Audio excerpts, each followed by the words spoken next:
বিসমিল্লাহির রহমানির রহিম। আজকে হচ্ছে 21শে অক্টোবর 2025। আমাদের বার কাউন্সিল প্রিলিমিনারি ব্যাচ এর নবম ক্লাস এবং ফৌজদারি কার্যবিধির নবম ক্লাস। তো গতদিন আমরা ম্যাজিস্ট্রেট এবং দায়রা আদালতের বিচার পদ্ধতি শুরু করেছিলাম, এবং পুরোটা শেষ করতে পারি নাই। আজকে আমরা দেখবো, দেখেন। তো ম্যাজিস্ট্রেট এবং দায়রা আদালতের বিচার পদ্ধতি, ম্যাজিস্ট্রেট আদালতের বিচার পদ্ধতি সম্পর্কে আলোচনা করছে 241 থেকে 250। আর এটা হলো বিংশ অধ্যায়, 20তম অধ্যায়। অপরদিকে দায়রা আদালতের বিচার পদ্ধতি সম্পর্কে আলোচনা করছে 265 ক থেকে 265 ঠ। এটা হলো 23তম অধ্যায়। আচ্ছা, এরপরে আমরা পড়েছিলাম যে 241 ক ধারায় বলা হয়েছে যে ম্যাজিস্ট্রেট বিচারের ক্ষেত্রে নিম্নলিখিত পদ্ধতি অনুসরণ করবে। নিম্নলিখিত পদ্ধতি মানে 241 ক থেকে 250। অপরদিকে দায়রা আদালতে 265 গ ধারা অনুসারে দায়রা আদালতে প্রতিটি মামলা রাষ্ট্রপক্ষে পরিচালনা করবে পিপি। এবং 265 খ বা 265 ডি তে বলা হয়েছে যে দায়রা আদালতে সবার পক্ষে পিপি বক্তব্য শুরু করবে, সবার আগে রাষ্ট্রপক্ষে পিপি বক্তব্য শুরু করবে। এটা হলো 265 বি। এখন আমরা চলে আসি অব্যাহতি, ডিসচার্জ 241 এ। অব্যাহতি সম্পর্কে আলোচনা করছে ম্যাজিস্ট্রেট আদালত 241 ক ধারায়। তো এই অব্যাহতিটা হলো যে চার্জ গঠনের আগে আসামি পক্ষ অব্যাহতি আবেদনের শুনানি করে। তো এই শুনানিতে উভয় পক্ষরে শুনে, বাদীরাও শুনে, আসামিরাও শুনে, বাদী পক্ষের যাবতীয় যে মামলার নথিপত্র এগুলা দেখে। বাট আসামি যদি নতুন কোনো কাগজপত্র দাখিল করে ওই অব্যাহতি শুনানিতে এটা বিবেচনায় নেওয়া হয় না। এবং সব কিছু বিবেচনা করার পরে ম্যাজিস্ট্রেটের কাছে যদি মনে হয় যে না, আসলে এই লোক অপরাধ করে নাই, তার সাথে তার কোনো সংশ্লিষ্টতা নেই, তাহলে অব্যাহতি দেবে 241 ক ধারায় বা 241 এ ক্যাপিটালে, কোনো ব্র্যাকেট নেই। সেম কাজটা দায়রা আদালত করে থাকে 265 ক বা 265 সি। তো এরপরে আমরা পড়েছিলাম চার্জ গঠন। যদি অব্যাহতি না দেওয়া হয় তাহলে অবশ্যই তার বিরুদ্ধে চার্জ গঠন করা হবে। তাহলে এই চার্জ গঠন সম্পর্কে ম্যাজিস্ট্রেট আদালত চার্জ গঠন করে 242 ধারায়। এবং চার্জ গঠনের পরে জিজ্ঞাসা করে যে আপনি যে এত ধারায়, আপনার বিরুদ্ধে এত ধারায় চার্জ গঠন করা হলো, আপনি কি দোষী নাকি নির্দোষ। তাহলে ম্যাজিস্ট্রেট আদালত চার্জ গঠন করে 242 ধারায়। সেম কাজটা দায়রা আদালত করে 265 ডি। 265 ডি। এরপরে কতদিন আমরা পড়েছিলাম দোষ স্বীকারের ভিত্তিতে দণ্ড বা conviction on plea of guilty. Charge গঠনের পরে যখন তাকে জিজ্ঞাসা করা হয় আসামিকে যে আপনার বিরুদ্ধে অমুক অমুক আইনের অমুক অমুক ধারায় চার্জ গঠন করা হলো, আপনি কি দোষী নাকি নির্দোষ। তো সে যদি বলে যে আমি দোষী, এটা বলে গিলটি প্লিট, দোষ স্বীকার। চার্জ গঠনের সময় যে দোষ স্বীকারটা করে এটাকে কি বলে, গিলটি প্লিট। এই গিলটি প্লিট করে ম্যাজিস্ট্রেট আদালতে 243 ধারায়। এবং গিলটি প্লিট করলে ম্যাজিস্ট্রেট তার সাথে সাথে সাজা দিতে পারে অথবা সাজা নাও দিতে পারে। বিচার চার্জ গঠন করে বিচার শুরু করতে পারে অথবা সাজা দিতেও পারে। অর্থাৎ গিলটি প্লিট করলে সাজা দিবে কি দিবে না এটা বিবেচনামূলক ক্ষমতা, দিতেও পারে নাও পারে। সেম কাজটা দায়রা আদালত করে থেকে 265 উমা। 265 উমা মানে হচ্ছে ই নাকি, A B C D E, 265 ই। তো গতকাল আমরা এই পর্যন্তই পড়েছিলাম। আচ্ছা, তাহলে দেখেন, আহ তাহলে দোষ স্বীকারের ভিত্তিতে দণ্ড দেওয়া বিবেচনামূলক, দিতেও পারে নাও দিতে পারে। এখন ধরেন আহ দোষ স্বীকার করলো বা করে নাই, দোষ স্বীকার করছে দণ্ড দেয় নাই বা দোষ স্বীকার করেই নাই, তাহলে তার বিচার চার্জ গঠন হয়ে গেল, তার বিচার শুরু হবে। তাহলে ম্যাজিস্ট্রেট আদালত এই যে যে বিচার শুরু হলো এবং রায়ের আগ পর্যন্ত যাবতীয় যা যা আছে সব কিছু ম্যাজিস্ট্রেট আদালত সম্পাদন করে 244 ধারায়। তো একটা মামলায় যখন চার্জ গঠন করা হয় তখন চার্জ গঠনের ক্ষেত্রে প্রথমে চার্জ গঠন করার পর রাষ্ট্রপক্ষের সাক্ষ্য গ্রহণ হয় বা বাদী পক্ষের সাক্ষ্য গ্রহণ হয়। বাদী পক্ষের সাক্ষ্য গ্রহণ প্রক্রিয়া সম্পন্ন হবার পরে তারপরের ধাপ হচ্ছে আসামিকে পরীক্ষা। আসামিকে পরীক্ষা করে আদালত। এই যে যে রাষ্ট্রপক্ষের সাক্ষ্য গ্রহণ হলো, এতদিন পর্যন্ত আসামি জাস্ট কাঠগড়ায় দাঁড়ায় আছে, শুধু সাক্ষীদের জবানবন্দি যেটা হয়েছে, আসামির কোনো প্রশ্ন টশ্ন কিছু জিজ্ঞাসা করে নাই। যখন রাষ্ট্রপক্ষের সাক্ষ্য গ্রহণ প্রক্রিয়া শেষ, তখন 342 মানে হলো power to examine the accused, আদালত আসামিকে পরীক্ষা করতে পারে, আদালত সরাসরি আসামিদের যে কোনো প্রশ্ন করতে পারে। এটা হলো 342 ধারা। তাহলে রাষ্ট্রপক্ষের সাক্ষ্য গ্রহণ 342 ধারা, এবং 342 ধারায় আদালতের যদি কোনো জিজ্ঞাসা করার থাকে করবে। এরপরে জিজ্ঞাসা করে যে আপনারা কি সাফাই সাক্ষী দিতে চান কিনা। সাফাই সাক্ষী যদি তারা দিতে চায়, এটা সাফাই সাক্ষীর বলে ডিডব্লিউ, ডিফেন্স উইটনেস।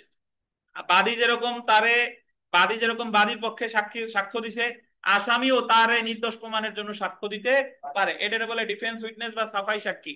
সাফাই সাক্ষী যদি সে দিতে চায়, তাহলে তাকে আবার আবেদন করতে হবে 340 ধারায়। তাহলে আমরা তিনটা পর্যায়ে পেলাম, দেখেন, রাষ্ট্রপক্ষের সাক্ষ্য গ্রহণ 342, তারপরে সাফাই সাক্ষী। সাফাই সাক্ষী হয়ে যাওয়ার পরে হচ্ছে আর্গুমেন্ট বা যুক্তিতর্ক। যুক্তিতর্কের পরে গিয়ে রায়। রায় হয় দণ্ড হবে, নাইলে খালাস হবে। তাহলে এই যে যে চার্জ গঠনের পর থেকে রায়ের আগ পর্যন্ত যাবতীয় যে ধাপগুলো, এই ধাপগুলো ম্যাজিস্ট্রেট আদালতের ক্ষেত্রে কত ধারায় বলেছে?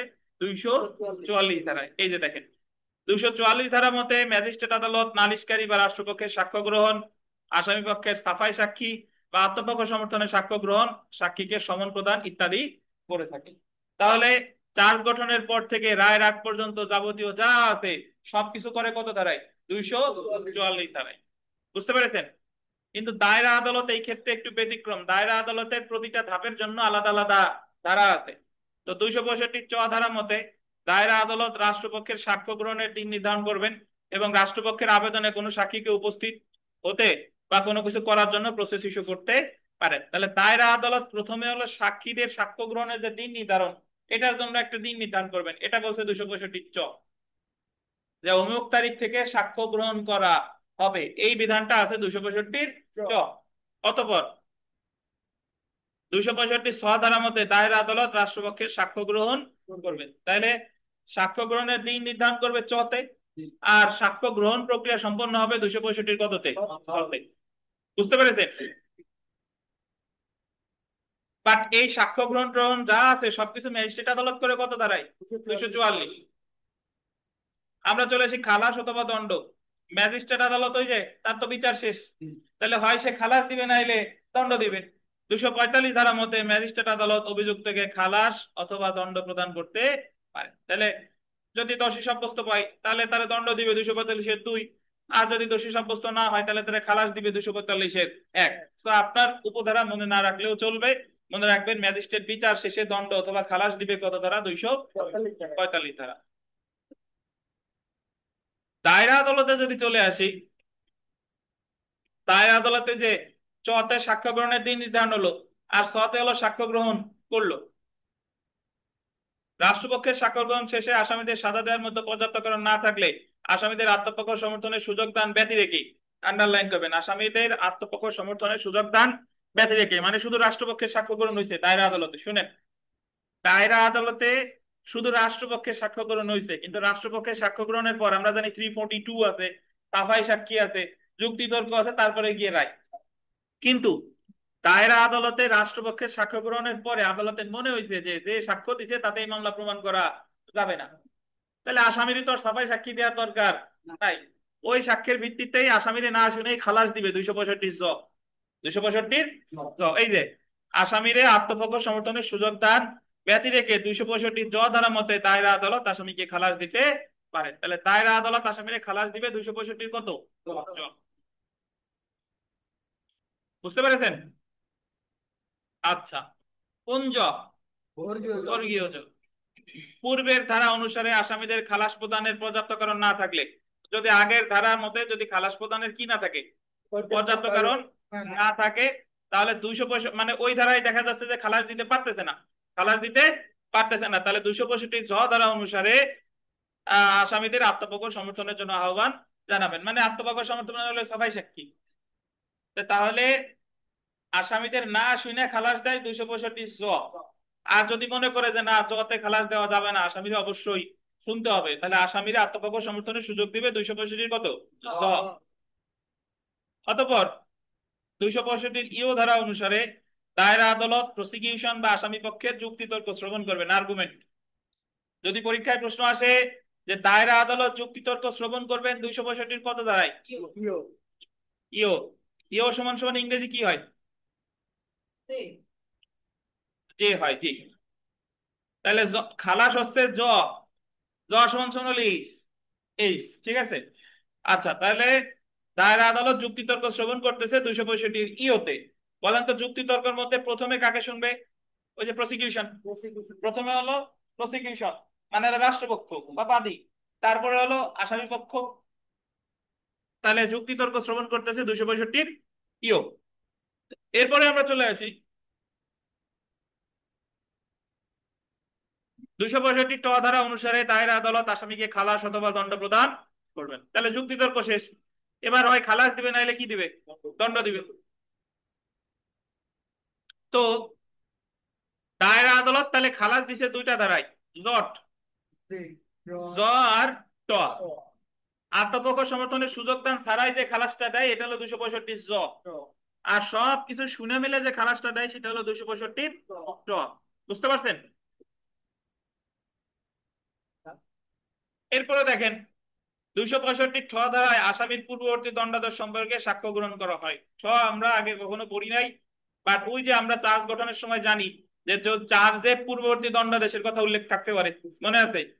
যদি কোনো আসামির বিরুদ্ধে বিচার হচ্ছে তার পূর্ববর্তী দণ্ডের কথা লিখতে, পূর্ববর্তী দণ্ডের কথা লিখে দেয়, তাহলে পূর্ববর্তী দণ্ড সম্পর্কে সাক্ষ্য গ্রহণ করা হবে 265 খ। বুঝছেন?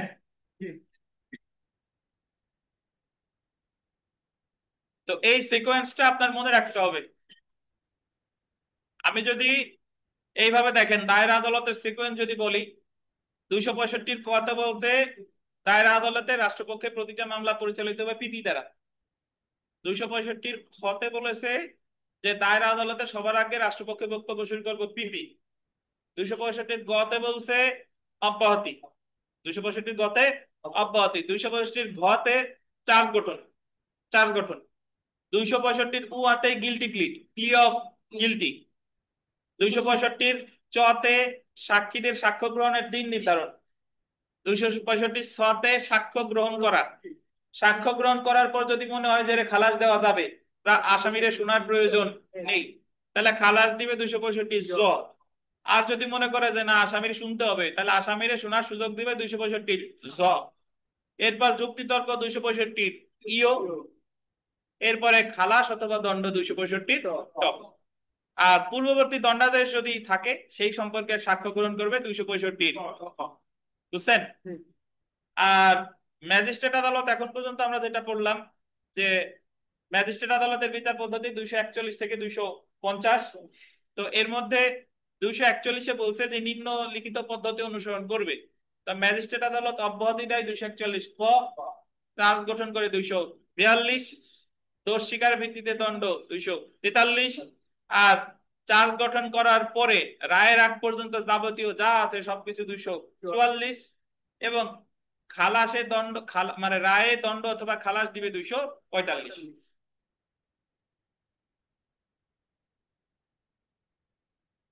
তো এরপরে আমরা চলে আসি 246 ধারা বাতিল। বুঝছেন? 246 ধারা কার্যকারিতা নাই। নালিশকারীর অনুপস্থিতি, নন অ্যাপিয়ারেন্স অফ কমপ্লেইনেন্ট, নালিশকারীর অনুপস্থিতি, নন অ্যাপিয়ারেন্স অফ কমপ্লেইনেন্ট। 247 ধারা অনুসারে বল দিবেন সমন মামলায়, কি মামলায়? সমন মামলায় নালিশকারী অনুপস্থিতির জন্য ম্যাজিস্ট্রেট আদালত অভিযুক্তকে খালাস প্রদান করতে পারে। নালিশকারী যেখানে বলতে ধরে নেবেন ওটা হলো নালিশি মামলা, সিআর মামলা। সিআর মামলা, যে সিআর মামলাটা শুরু হয়েছিল সমনের মাধ্যমে, ওই সিআর মামলা যিনি দায়ের করেছেন তিনি যদি না আসে, তিনি যদি আদালতে কি না আসে, তাহলে আসামিরে কি দিতে পারে? খালাস প্রদান করতে পারে। এছাড়া নালিশকারী আন্ডারলাইন করবেন সরকারি কর্মকর্তা হলে তাকে ব্যক্তিগত হাজিরা থেকে অব্যাহতি দিতে পারে। যদি নালিশকারী কি কর্মকর্তা হয়? সরকারি কর্মকর্তা হয়, তাহলে তাকে ব্যক্তিগত হাজিরা থেকে অব্যাহতি দিতে পারে। ধরেন ডিসি সাহেব মামলা করছে, 144 ভঙ্গের জন্য ডিসি সাহেব বাদী হয়ে মামলা করছে, তাহলে তিনি সরকারি কর্মকর্তা, তাহলে ওনার তারিখে তারিখে হাজির হওয়ার দরকার নাই। তো তাহলে আমরা এর আগে দুইটা জায়গায় ব্যক্তিগত হাজিরা থেকে অব্যাহতি পাইছি, ওই দুইটা জায়গা হলো আসামির ক্ষেত্রে, শান্তি রক্ষার ক্ষেত্রে 116 ধারা, আর সিআরজি আর অন্যান্য মামলার ক্ষেত্রে 205 ধারা, ওই দুইটাই আসামির ক্ষেত্রে অভিযুক্ত ব্যক্তি। আর নালিশকারীরও ব্যক্তিগত হাজিরা থেকে অব্যাহতি নিতে পারে যদি সে সরকারি কর্মকর্তা হয়। কত ধারায়? 247 ধারায়। বুঝছেন? দেখেন, দায়রা আদালতের এরূপ এরূপ কোনো বিধান নাই, অর্থাৎ দায়রা আদালতের এরকম কোনো মানে নালিশকারী অনুপস্থিতির কারণে কোনো বিধান, খালাস দেওয়ার কোনো বিধান নেই। আমরা চলে আসি মামলা প্রত্যাহার, উইথড্রয়াল অফ কমপ্লেইন্ট। 248 ধারা অনুসারে নালিশকারী চার্জ গঠনের আগে বা পরে, অর্থাৎ চূড়ান্ত রায়ের পূর্বে আদালতের অনুমতি সাপেক্ষে মামলা প্রত্যাহার করলে আসামি খালাস পেয়েছে বলে গণ্য হবে। খুবই গুরুত্বপূর্ণ কথা। সিআর মামলা নালিশকারী প্রত্যাহার করলে আসামি খালাস, তাহলে সেটা চার্জ গঠনের আগে করুক আর পরে করুক। চার্জ গঠনের আগে করতে পারে, আর চার্জ গঠনের পরে সাক্ষ্য প্রমাণ চলতেছে, সাক্ষ্য গ্রহণ চলতেছে, এমন সময় আপস মীমাংসা হয়ে গেছে, তখন বললো যে আমি আমার মামলা তুলে নিব। তাহলে সিআর মামলা চার্জ গঠনের আগে প্রত্যাহার করুক আর পরে প্রত্যাহার করুক, আসামি কি পাবে? খালাস। কত ধারা? 248। 248। অপরদিকে 494 ক ধারা অনুসারে পিপি আন্ডারলাইন করবেন, চার্জ গঠনের আগে আদালতের অনুমতি সাপেক্ষে মামলা প্রত্যাহার করলে আসামি অব্যাহতি পাবে। পিপি যদি চার্জ গঠনের আগে প্রত্যাহার করে তাহলে আসামি পাবে কি? অব্যাহতি। আর পিপি চার্জ গঠনের পরে প্রত্যাহার করলে আসামি পাবে খালাস। এটা হলো সিআর মামলা।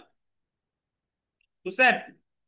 তাহলে এখানে যদিও দায়রা আদালতের ঘরে আছে, বাট পিপি দায়রা আদালত হোক, ম্যাজিস্ট্রেট আদালত হোক, যে জায়গায় হোক, যদি চার্জ গঠনের আগে প্রত্যাহার করে তাহলে মামলা আসামি পাবে অব্যাহতি, আর চার্জ গঠনের পরে প্রত্যাহার করলে খালাস। বুঝছেন? কোথায় বলা আছে? 494 ক। কিন্তু ম্যাজিস্ট্রেট আদালতের ক্ষেত্রে চার্জ গঠনের আগে পরে কোনো ব্যাপার নাই।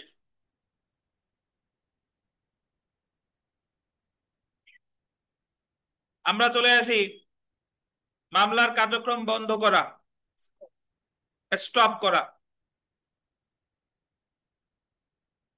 249 ধারা অনুসারে ম্যাজিস্ট্রেট আদালত বল দিবেন কমপ্লেইন ব্যতীত। কমপ্লেইন ব্যতীত মানে হলো সিআর মামলা ছাড়া। দেখেন, এর আগে 247 সিআর মামলার ক্ষেত্রে প্রযোজ্য, 248 সিআর মামলার ক্ষেত্রে প্রযোজ্য, আর 249 বলছে সিআর মামলা হবে না।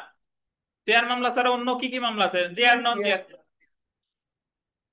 তাহলে 249 ধারা অনুসারে ম্যাজিস্ট্রেট আদালত কমপ্লেইন ব্যতীত অন্য কোনো মামলার কার্যক্রম বল দেবেন বন্ধ রেখে, বন্ধ রেখে মানে স্টপ করে আসামিকে রিলিজ বা মুক্তি প্রদান করতে পারে।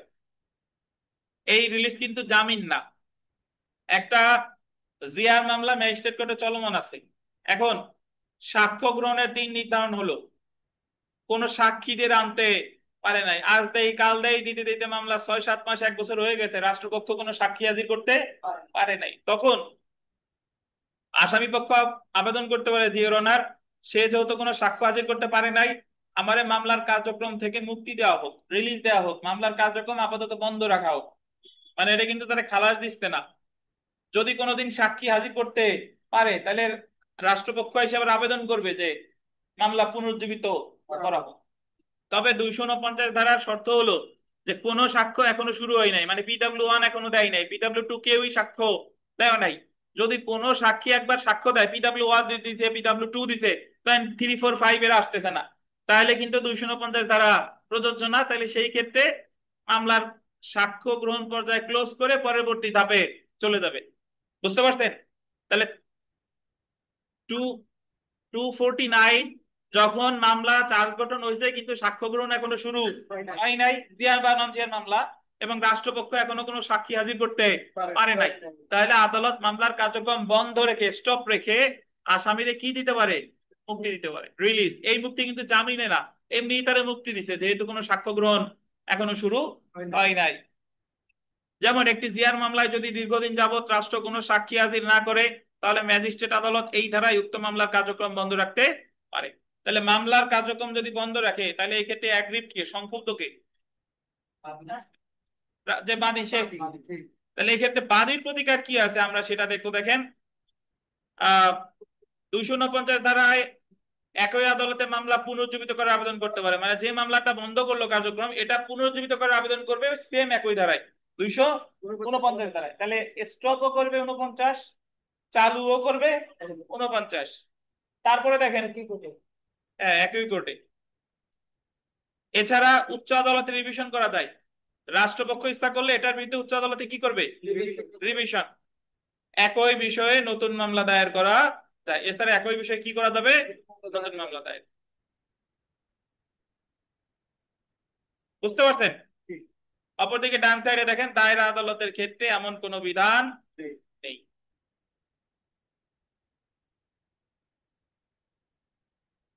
তাহলে 249 ধারাটা গুরুত্বপূর্ণ ভাই। 249 ধারায় যে মামলার কার্যক্রম যে বন্ধ করে আসামির যে মুক্তি দেয়, কোন ধরনের মামলায়? জিয়ার, নন জিয়ার। কোন আদালত? ম্যাজিস্ট্রেট আদালত। 249 ধারায় যদি কাউরি মুক্তি দেয়, রাষ্ট্রপক্ষের প্রতিকার কি? মামলা পুনর্জীবিত করার আবেদন করা, অথবা রিভিশন করা, অথবা নতুন মামলা দায়ের করা। দায়রা আদালতে সাক্ষ্য দিনের পর দিন না আনলেও এরকম কোনো বিধান নাই। মানে 249 ধারায় যদি কোনো দায়রা আদালত আদেশ দেয়, সেটা হবে আলট্রা ভাইরাস, মানে তার এখতিয়ার বহির্ভূত।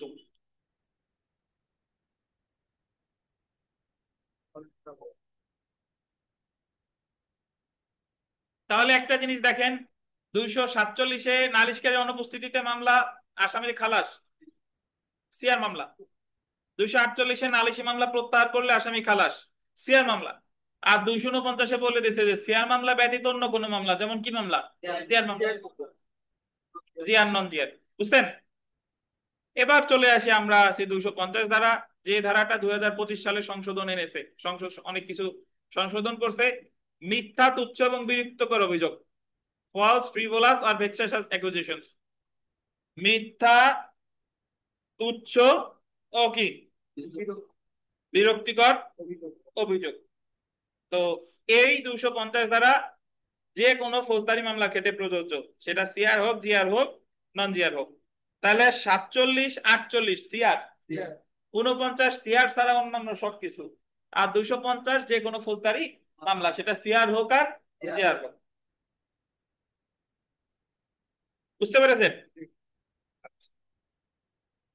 তো আমরা 250 ধারায় কি বলতেছে একটু পড়ি দেখেন। 250 ধারা অনুসারে ম্যাজিস্ট্রেট আদালত কোনো মামলায় কোনো অভিযুক্তকে অব্যাহতি বা খালাস দিলে, মানে একটা ম্যাজিস্ট্রেট আদালত কোনো মামলায় কাউকে অব্যাহতি দিছে, নাহলে কি দিছে? খালাস দিছে। হয় তারা অব্যাহতি দিছে, নাইলে খালাস দিছে। আদালত যদি মনে করে তাদের বিরুদ্ধে দায়েরকৃত মামলাটি ছিল মিথ্যা, তুচ্ছ বা হয়রানিকর, অব্যাহতি বা খালাস তো দেয় আসামিরে। আর অব্যাহতি আর খালাস দেওয়া মানে কি? প্রমাণিত হয়েছে যে আসামির কোনো দায় এখানে নাই, নাকি? মানে আসামির এই অপরাধের সাথে কোনো সম্পৃক্ততা নেই। তো তাহলে, এবং আদালত যদি মনে করে যে বাদী যে মামলাটা করছে এটা হলো মিথ্যা, তুচ্ছ আর কি হয়রানিকর, তাহলে যে ব্যক্তি উক্ত মামলা দায়ের করেছিলেন তাকে কারণ দর্শানোর সুযোগ দিয়ে অনধিক 50,000 টাকা ক্ষতিপূরণ প্রদানের নির্দেশ দিতে পারে। তারে বলবে যে আপনি যেহেতু মিথ্যা তুচ্ছ মামলা করছেন এবং আসামি যেহেতু অব্যাহতি বা খালাস পাইছে, তো আপনি কেন 50,000 টাকা ক্ষতিপূরণ দিবেন না কারণ দর্শান? আগে ছিল এটা 1,000, এখন সেটা করছে কত? 50,000। বুঝছেন? আর এখন, আগে এটা করা আদালতের জন্য বিবেচনামূলক ছিল। এখন আপনি যখনই কোনো মামলায় কোনো আসামি খালাস পাবে বা কোনো আসামি অব্যাহতি পাবে, তখন আপনি আসামি পক্ষের আইনজীবী আবেদন করবেন, ডিয়ার অনার, বাদী বা নালিশকারীর বিরুদ্ধে 250 ধারায় পদক্ষেপ গ্রহণ করা হোক। এখন এটা অনুসরণ করা বাধ্যতামূলক, আগে ছিল বিবেচনামূলক। মানে আগে ক্ষতিপূরণের নির্দেশ দিলেও দিতে পারতো, নাও না পারলো, কিন্তু 2025 সালের সংশোধনীতে এটা বাধ্যতামূলক করা হয়েছে মিথ্যা, তুচ্ছ, হয়রানিকর মামলার ক্ষেত্রে। আদালত অবশ্যই তারা বলবে যে কেন আপনি 50,000 টাকা ক্ষতিপূরণ দিবেন না, কারণ দর্শান। আচ্ছা, এই। তবে তৃতীয় শ্রেণীর ম্যাজিস্ট্রেট হলে অনধিক 25,000 টাকা ক্ষতিপূরণ প্রদানের নির্দেশ দিতে পারেন। যিনি মামলাটা বিচার করতেছেন বা যিনি অব্যাহতি খালাস দিছে, তিনি যদি তৃতীয় শ্রেণীর ম্যাজিস্ট্রেট হন, তাহলে তিনি ক্ষতিপূরণের নির্দেশ দিবে কত? 25,000। এটা আগে ছিল 500 টাকা। বুঝছেন? তাহলে 1,000 রে করছে 50,000, আর 500 রে করছে কত? 25,000। তাহলে প্রথম দ্বিতীয় দিতে পারে 50,000, বা অন্য চিফ জুডিশিয়াল ম্যাজিস্ট্রেট দিতে পারে কত? 50,000। কিন্তু ম্যাজিস্ট্রেটটা যদি হয় তৃতীয় শ্রেণীর, উনি ক্ষতিপূরণের নির্দেশ দিতে পারবে কত? 25,000। এবং উক্ত ক্ষতিপূরণ অনাদায়ে অনধিক 30 দিনের বিনাশ্রম কারাদণ্ডের আদেশ দিতে পারে। যদি কেউ এই 50,000 অথবা এই 25,000 যদি সে দিতে না পারে, তাহলে তার কারাদণ্ড ভোগ করতে হবে কতদিন? 30 দিনের বিনাশ্রম। তাহলে আমরা 250 ধারায় কি শিখলাম ভাই? যে মিথ্যা তুচ্ছ মামলার ক্ষেত্রে, এই বিমল সাহেবের নেন, মিথ্যা তুচ্ছ মামলার ক্ষেত্রে আহ আপনার আগে ক্ষতিপূরণের আদেশ দেওয়া ছিল বিবেচনামূলক, এখন এটা কি বাধ্যতামূলক। আগে ক্ষতিপূরণের নির্দেশ দিতে পারতো 1000, এখন যেটা হচ্ছে কত? 50,000। তৃতীয় শ্রেণীর ম্যাজিস্ট্রেট আগে দিত 500, এখন কত? 70,000। বুঝছেন? এবং উক্ত ক্ষতিপূরণ অনাদায় অনধিক কত দিনের কারাদণ্ড? 30 দিনের কি কারাদণ্ড? বিনাশ। বুঝছেন? আচ্ছা, এরপর দেখেন, এছাড়া ক্ষতিপূরণের অতিরিক্ত হিসেবে অনধিক 6 মাসের কারাদণ্ড, মানে ক্ষতিপূরণ তো দিবেন, তো দিবেনই, এটা ছাড়াও অনধিক 6 মাসের কারাদণ্ড বা অনধিক 1,00,000 টাকা জরিমানা প্রদানের আদেশ দিতে পারে। এটা আগে ছিল 3,000, 6 মাস ঠিক আছে, বাট জরিমানা ছিল আগে 3,000, এখন এটা করছে কত? 1,00,000। তাহলে এটা বলতে পারে যে তুমি 50,000 ক্ষতিপূরণ তো দিবা, তো দিবাই, সাথে 6 মাসের কারাদণ্ড ভোগ করবে, অথবা জরিমানা কত? 1,00,000। হ্যাঁ, অতিরিক্ত হিসেবে মানে কি? দুইটা একসাথে বলতে ক্ষতিপূরণ জেল অথবা ক্ষতিপূরণ জরিমানা। আপনারে আদালত বলছে যে 50,000 টাকা ক্ষতিপূরণ আপনি দিবেন, এর সাথে 6 মাসের জেল কাটবেন, না হলে 1,00,000 টাকা জরিমানা। 6 মাসের জেলের পরিবর্তন। হ্যাঁ, 6 মাসের জেলের পরিবর্তন। প্রশ্ন প্রশ্ন পরে করেন, আমি শেষ করি, একটু মনে মনে রাখেন। এই শুনেন, 250 ধারা প্রথমেই বলছি সিআর, জিআর, নন জিআর সব মামলার ক্ষেত্রে প্রযোজ্য, শুধুমাত্র 107 ধারা, 144, 145 এগুলাতে 250 প্রযোজ্য না। ওই আদালতে গিয়ে আবার 250-এর রেফারেন্স কেউ দিয়েন না, আপনারা দিতে পারেন, পিটিশন মামলা তাতে কি হয়েছে। আচ্ছা দেখেন, তারপরে এই 250 ধারায় যদি কেউ কোনো আসামিরে অব্যাহতি বা খালাস দেয়, তাহলে আদালত যদি মনে করে যে এই মামলাটা মিথ্যা তুচ্ছ বা হয়রানি করে, একজনের খালাস কেন দেয়? মিথ্যা তুচ্ছ হয়রানি কর, তাহলে নালিশকারীর বা যিনি মামলাটা করছে তারে বলবে যে তুমি ক্ষতিপূরণ কেন দিবা না? 50,000 কারণ দর্শক, কারণ দর্শাতে ব্যর্থ হলে সে 50,000 ক্ষতিপূরণ দিবে। আর ম্যাজিস্ট্রেটটা যদি হয় তৃতীয় শ্রেণীর ম্যাজিস্ট্রেট, তাহলে ক্ষতিপূরণ কত? 25,000। আর বলবে তুমি 25,000 বা 30,000, 25,000 বা 50,000 যদি না দিতে পারো, তাহলে তোমার বিনাশ্রম কারাদণ্ড ভোগ করতে হবে কতদিন? 30 দিন। ঠিক আছে? জরিমানা তো মানে ক্ষতিপূরণ তো তুমি দিবা দিবাই, এই সাথে সাথে তুমি 6 মাসের কারাদণ্ড ভোগ করবা, 6 মাস পর্যন্ত, অথবা হ্যাঁ অতিরিক্ত হিসেবে, সাথে সাথে মানে কি? অতিরিক্ত। আর 6 মাস অথবা কত?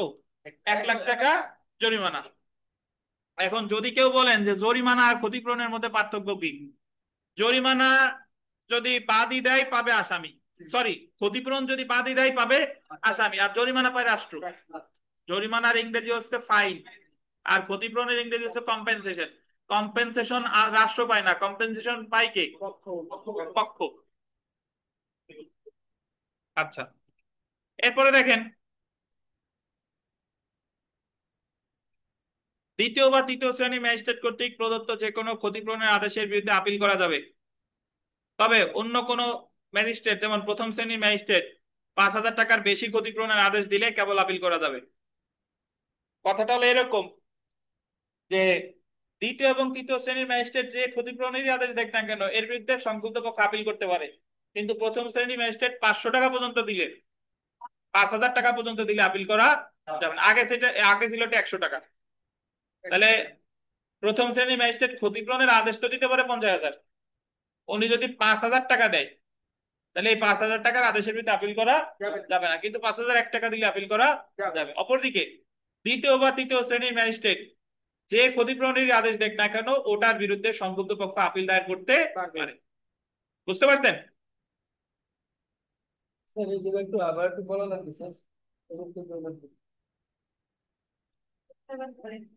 প্রথম শ্রেণীর ম্যাজিস্ট্রেট 5,000 টাকা পর্যন্ত যদি ক্ষতিপূরণের আদেশ দেয়, তাহলে সংক্ষুব্ধ পক্ষ আপিল করতে পারবে না, কিন্তু অন্যান্য ম্যাজিস্ট্রেটগণ যেই ক্ষতিপূরণের আদেশ দেখ না কেন তার বিরুদ্ধে আপিল করা যাবে। তো প্রথম শ্রেণীর ম্যাজিস্ট্রেটের আদেশের বিরুদ্ধে যদি আপনি আপিল করতে চান, তাহলে প্রথম শ্রেণীর ম্যাজিস্ট্রেট কর্তৃক প্রদত্ত ওই আদেশটা হবে 5,000 টাকার বেশি।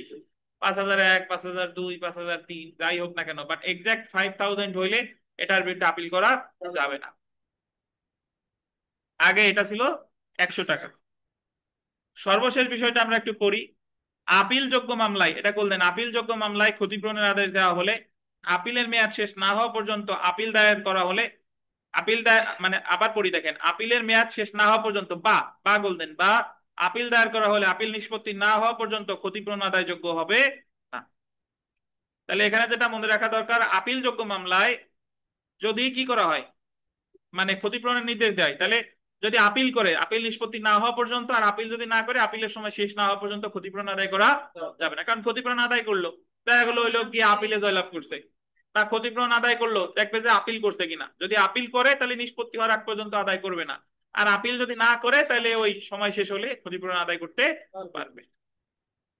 অপরদিকে বল দিবেন আপিল অযোগ্য মামলায় বল দিচ্ছেন আদেশের তারিখ হতে 1 মাস অতিবাহিত না হওয়া পর্যন্ত ক্ষতিপূরণ আদায়যোগ্য হবে। তাহলে আপিল অযোগ্য মামলায় আপনি ক্ষতিপূরণ আদায় করতে পারবেন কত মাস পর? 1 মাস পর। এখন আপনি বুঝবেন কেমনে যে কোনো মামলা আপিল যোগ্য নাকি আপিল অযোগ্য? সামনে গিয়ে পড়বানি আপিলে যদি না, তাহলে আপিলের ক্ষেত্রে আপনার যদি আপিলযোগ্য মামলা হয় তাহলে আপিলের সময় অথবা আপিল নিষ্পত্তি হওয়ার আগ পর্যন্ত টাকা আদায় করা যাবে না। আর যদি আপিল অযোগ্য মামলা হয় তাহলে 1 মাস পরে গিয়ে আদায় করা যাবে। রিভিশনের ক্ষেত্রে প্রযোজ্য না ভাই, রিভিশন তো বলে নাই। তো এই হলো আপনার 250 ধারা। এটা দেওয়ানি ফৌজদারি উভয় মামলার ক্ষেত্রেই প্রযোজ্য, সরি দেওয়ানি কেন বলতেছি, জিআর সিআর সকল মামলার ক্ষেত্রে প্রযোজ্য। 250 আবার বলি, যখন কোনো মামলায় ম্যাজিস্ট্রেট বিচার করে কাউরে অব্যাহতি বা খালাস দিছে, তখন ম্যাজিস্ট্রেট যদি মনে করে যে নালিশকারী যে বা ফরিয়াদ বা সংবাদদাতা যে মামলাটা করছে এটা হলো মিথ্যা তুচ্ছ বা হয়রানিকর, তাহলে তিনি ওই নালিশকারী বা সংবাদদাতাকে ক্ষতিপূরণের আদেশ দিতে বাধ্য। বলবে যে কেন আপনি 50,000 টাকা ক্ষতিপূরণ দিবেন না, কারণ দর্শান। আগে ছিল এটা বিবেচনামূলক, এই 50,000 টাকা ক্ষতিপূরণ সে কারণ দর্শাইতে না পারলে সে দিতে বাধ্য থাকবে। আর তৃতীয় শ্রেণীর ম্যাজিস্ট্রেট হলে 25,000। আর এই 50,000 বা 25,000 যাই সে দিতে না পারুক, তার কারাদণ্ড হবে 30 দিন বিনাশ্রম। এইগুলা ছাড়াও ইন এডিশন টু তার 6 মাসের কারাদণ্ড হতে পারে অথবা 1 লক্ষ টাকা জরিমানা।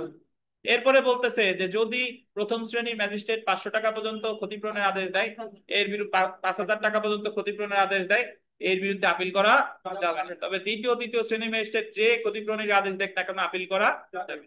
আর এই ক্ষতিপূরণটা আদায় করতে হবে যদি আপিলযোগ্য মামলা হয়, আপিলের মেয়াদ শেষ হতে হবে, আর আপিল যদি দায়ের করে আপিল নিষ্পত্তি হতে হবে, না হলে এটা আদায় করা যাবে না। আর আপিল অযোগ্য মামলা হলে আদেশের 1 মাস পরে গিয়েই আদায় করা যাবে। এই হলো 250 ধারা।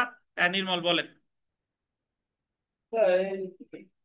কিন্তু পর্যন্ত যেহেতু সব চেয়ার নন চেয়ার কোনো পিটিশন বাদে, তাহলে এখন আমার এক আসামি তো চেয়ার মামলা খালাস পেয়েছে, এখন আদালত এরকম কোনো ই দিল না, নির্দেশ দিল না, তাহলে এখন আমার কি করবো আমি? আদালত নির্দেশ না দিলে আপনি আদালতে যে আবেদন করেন সেই সময় করেন নাই কেন? জানি না।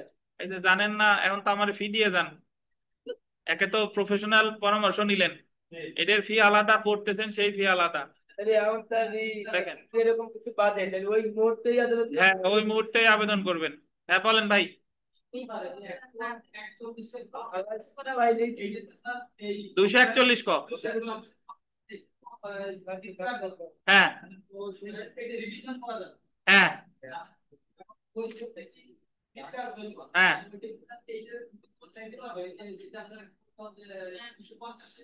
হ্যাঁ চাইতে পারেন। এই জায়গা তো অব্যাহতি খালাস দুইটাই বলছে। জি হ্যাঁ হ্যাঁ হ্যাঁ জি। আমাদের নামাজের বিরতি, নামাজ শেষে শুরু হবে ইনশাল্লাহ। আচ্ছা আমরা পড়া শুরু করি তাহলে। আহ এইটা যে আমরা ম্যাজিস্ট্রেট আদালত এবং দায়রা আদালতের বিচার পদ্ধতি যে পড়লাম, এটা নিয়ে আপনাদের মাঝে কোনো প্রশ্ন থাকলে অনলাইন অফলাইন যারা আছেন, কোনো প্রশ্ন থাকলে জিজ্ঞাসা করতে পারেন। আর না হলে এই জিনিসগুলো আমরা একটু হালকা হালকা দেখে যাব। আইন পাঠে পুরোটা পড়বো না, আইন পাঠে যা আছে আমরা জাস্ট মিলাই পড়বো, আর কিছু যদি এক্সট্রা তথ্য থাকে সেই জিনিসটা দেখবো। তো চলে আসি আমরা, দেখেন আইন পাঠে চলে আসেন 471 পেজে, যে ফৌজদারি মামলার বিচার পাইছেন? ফৌজদারি মামলার বিচার এই জায়গায় তিন ভাগে ভাগ করছে। একটা হলো ম্যাজিস্ট্রেট আদালতে বিচার 241 থেকে 250, দায়রা আদালতে বিচার 265 ক থেকে 265 ঠ, সংক্ষিপ্ত বিচার বা সামারি ট্রায়াল এটা হলো 260 থেকে 265। বুঝছেন? এর মধ্যে একটা বিষয় দেখেন, ম্যাজিস্ট্রেট আদালত আছে 20তম অধ্যায়, দায়রা আদালত আছে 23তম অধ্যায়ের, সংক্ষিপ্ত বিচার হলো 22তম অধ্যায়। এর লেখার প্রয়োজন নাই, সামনে আমরা পাবো, সমস্যা নাই। তো এখানকার এই যে অব্যাহতি টব্যাহতি যা আছে এগুলা পড়তে যাবো না, কারণ এই জিনিস আমরা ওর ভিতরে পড়েছি। তো আমরা বিগত বছরের প্রশ্নে চলে আসি। দেখেন বিগত বছরের প্রশ্ন যে, ও আচ্ছা, আর একটা কথা বলে রাখি, সেটা হলো যে অব্যাহতি আর খালাস তাহলে কাকে বলে? অব্যাহতি কোন মামলায় চার্জ গঠনের আগে দেওয়া হয় অব্যাহতি, আর খালাস দেওয়া হয় সাক্ষ্য গ্রহণের পরে গিয়ে। তো কিছু কিছু ক্ষেত্রে খালাস একটু ব্যতিক্রম আছে, ওই যে মামলা প্রত্যাহার করলেই খালাস, দেয়ার মামলা প্রত্যাহার করলেই খালাস, তাতে চার্জ গঠনের আগে হোক আর পরে হোক। এটা আর একটা মেইন যে পার্থক্য সেটা হলো যে কাউকে যদি অব্যাহতি দেওয়া হয় তাহলে ওই মামলা তার বিরুদ্ধে আবার করা যাবে, বুঝছেন? কিন্তু কাউরে যদি খালাস দেওয়া হয় তাহলে ওই মামলা তার বিরুদ্ধে আবার যদি করেন তাহলে সেটা 403 ধারায় বাড়িতে হবে। আমি বলবো যে আমার একবার খালাস দিছে, তো এটা আর করা যাবে না। কিন্তু অব্যাহতি দিলে সেম সাবজেক্ট ম্যাটার নিয়ে, সেম অফেন্স দিয়ে তার বিরুদ্ধে আবার মামলা করা যাবে। এই হলো আপনার অব্যাহতি আর খালাসের পার্থক্য। আরো পার্থক্য আছে, অব্যাহতির বিরুদ্ধে প্রতিকার হলো রিভিশন, আর খালাসের বিরুদ্ধে প্রতিকার হচ্ছে আপিল। বুঝছেন? যে আচ্ছা, মুক্তি। মুক্তি হলো এই যে আমরা সর্বসাকল্যে এক জায়গায় পেয়েছি, মুক্তিটা হলো 249 ধারায় ম্যাজিস্ট্রেট আদালত যদি জিআর বা নন জিআর মামলার ক্ষেত্রে যদি রাষ্ট্রপক্ষ সাক্ষ্য হাজির করতে না পারে তাহলে মামলার কার্যক্রম সাময়িক বন্ধ রেখে মুক্তি দেয়। ঠিক আছে? এটা এখন আমরা বিগত বছরের প্রশ্ন দেখেন, মুক্তি যেটা মানে রিলিজ যেটা 249 ধারায়, এটা ডিসচার্জও না, এটা অ্যাকুইটালও না, এটা মানে অব্যাহতিও না, এটা খালাসও না। তো বিগত বছরের প্রশ্ন দেখেন, ফৌজদারি মামলার কোন পর্যায়ে আসামি ডিসচার্জের আবেদন করতে পারে? কখন? চার্জ গঠনের সময়। আচ্ছা, তারপরে এখানে 2 নম্বর প্রশ্নটা যদি দেখেন, the code of criminal procedure 1898 এর কোন ধারার বিধান মতে দায়রা আদালত আসামিকে অব্যাহতি দিতে পারে? দায়রা আদালত অব্যাহতি দিতে পারে 265 সি, অব্যাহতি দেয় 265 সি। ঠিক আছে? তারপরে 3 নম্বর প্রশ্নটা ভিভিআই, এটা খুবই দারুণ প্রশ্ন। অভিযোগ বিষয়ে শুনানিকালে অভিযুক্ত ব্যক্তি কর্তৃক দাখিলকৃত বিতর্কিত দলিলাদি বিবেচনা করা যাবে কিনা? না, যাবে না। এটা নজরুল ইসলাম বনাম রাষ্ট্র মামলায় বলে দিছে যে যেদিন অব্যাহতির শুনানি হচ্ছে সেই দিন আসামি কোনো কিছু দাখিল করলে এটা দেখার বিবেচনা করার সুযোগ নাই। 4 নম্বর দেখেন, আসামির অব্যাহতি পাওয়ার দরখাস্ত বিবেচনার সময় নিম্নের কোন দলিল বিবেচনায় নেওয়া যায় না? আসামির দাখিলকৃত দলিলপত্র। বুঝছেন? এছাড়া অন্যান্য যে প্রশ্ন আছে পারবেন, চার্জ গঠন ফ্রেমিং চার্জ এর ভিতরে পড়বো না, ওই কাগজে যা আছে এটা পড়লেই হবে। আমরা প্রশ্নে চলে আসি। দেখেন বিগত বছরের 1 নম্বর প্রশ্নটা যদি দেখেন, আসামির বিরুদ্ধে অভিযোগ গঠনের পর কি করা হয় না? আসামির বিরুদ্ধে অভিযোগ গঠনের পরে অভিযোগ পাঠ করে শোনানো হয়, অভিযোগ ব্যাখ্যা করা হয় যে এত এত দ্বারা চার্জ গঠন করা হলো, তাকে সাফাই সাক্ষ্য বিষয়ে জিজ্ঞাসা করা হয়, যেটা করা হয় না সে বিচার প্রার্থনা করে কিনা জিজ্ঞাসা করা। এখন বাস্তবে এটা করে, কিন্তু তারাই বলা নাই। বাস্তবে তো বললো যে আপনার বিরুদ্ধে এত এত দ্বারা চার্জ গঠন করা হলো, আপনি কি দোষী নাকি নির্দোষ? হ্যাঁ, আপনি বিচার চান? আচ্ছা, তাহলে এই ক্ষেত্রে এটা উত্তর হচ্ছে যে বিচার প্রার্থনা করে কিনা এটা জিজ্ঞাসা করার প্রয়োজন, এটা করে না, নর্মালি বাদ বাকি সবগুলা আছে আর কি। আচ্ছা, 2 নম্বর প্রশ্নটা দেখেন, ফৌজদারি মামলায় চার্জ গঠনের দায়িত্ব কার? আদালতের, আদালতের বা কোর্টের। বুঝছেন? Conviction on plea of guilt, এটাও বিস্তারিত পড়বো না, সরাসরি বিগত বছরের প্রশ্নে আসি। একজন প্রথম শ্রেণীর জুডিশিয়াল ম্যাজিস্ট্রেট পেনাল কোডের 379 ধারায় অভিযুক্ত আসামির বিরুদ্ধে চার্জ গঠনকারে আসামি গিলটি প্লিড করায়, মানে গিলটি প্লিড তো বুঝেন, গিলটি প্লিড করে মানে দোষ স্বীকার করে, কখন? চার্জ গঠনের সময় 1 মাসের বিনাশ্রম কারাদণ্ড প্রদান করেন। উক্ত দণ্ডাদেশের বিরুদ্ধে আপিল দায়ের হলে নিম্নের কোনটি হতে পারে? আমরা এটা সামনে পড়বো, গিলটি প্লিডের বিরুদ্ধে আপিল করা যায় না। বুঝছেন? যদি ওই গিলটি প্লিড করলো সাথে সাথে দণ্ড দিছে, এটার বিরুদ্ধে কি করা যাবে না? আপিল করা যাবে না। তবে কথা আছে, সামনে গিয়ে পড়বো, যদি আপনার আপনার দণ্ড বেশি দিয়ে দেয়, যে সশ্রম বিনাশ্রম দেওয়ার কথা দিছে, সশ্রম 1 মাস দেওয়ার কথা দিছে 2 মাস, তাহলে আবার আপিল করা যাবে। কিন্তু আদালতের যে এখতিয়ার যতটুকু তার ভিতরে থেকে যদি সে সাজা দেয় তাহলে কিন্তু আপিল করা যাবে না। তারপরে চলে আসেন একেবারে বিগত বছর প্রশ্নে আসি। আচ্ছা, এখানে জেনে রাখা ভালো, তো একটা শখ আছে দেখেন, পাইছেন? ওই যে অভিযুক্ত অব্যাহতি পাইছেন? ম্যাজিস্ট্রেট আদালত অব্যাহতি দেয় 241 ক, দায়রা আদালত দেয় 265 গ। আর অব্যাহতি হইলেই প্রতিকার কি? রিভিশন। চার্জ গঠন, ম্যাজিস্ট্রেট আদালত চার্জ গঠন করে 242, দায়রা আদালত করে 265 ঘ। প্রতিকার কি? রিভিশন। দোষ স্বীকার ভিত্তিতে দণ্ড, ম্যাজিস্ট্রেট আদালত 243, দায়রা আদালত 265। আর দোষ স্বীকার ভিত্তিতে দণ্ড দিলে আপিল করা যায় না। খালাস, ম্যাজিস্ট্রেট আদালত খালাস দিছে 245, দায়রা আদালত 265 জ। 265 ট আছে, একটু নিচে লেখেন 265 কত ট। দায়রা আদালত তো শুধু 265 জতেও দেয় না, 265 টতেও আছে। শাস্তি যদি দেখেন, ম্যাজিস্ট্রেট আদালত দেয় 245 ধারায়, আর দায়রা আদালত দেয় 265 টতে। এছাড়া ম্যাজিস্ট্রেট আদালতের খালাস আরো কয়েক জায়গায় আছে, 247 আছে, ওই যে মামলা প্রত্যাহার করলে, সরি 248 মামলা প্রত্যাহার করলে। আর নালিশকারী অনুপস্থিত থাকলে খালাস কত? 247।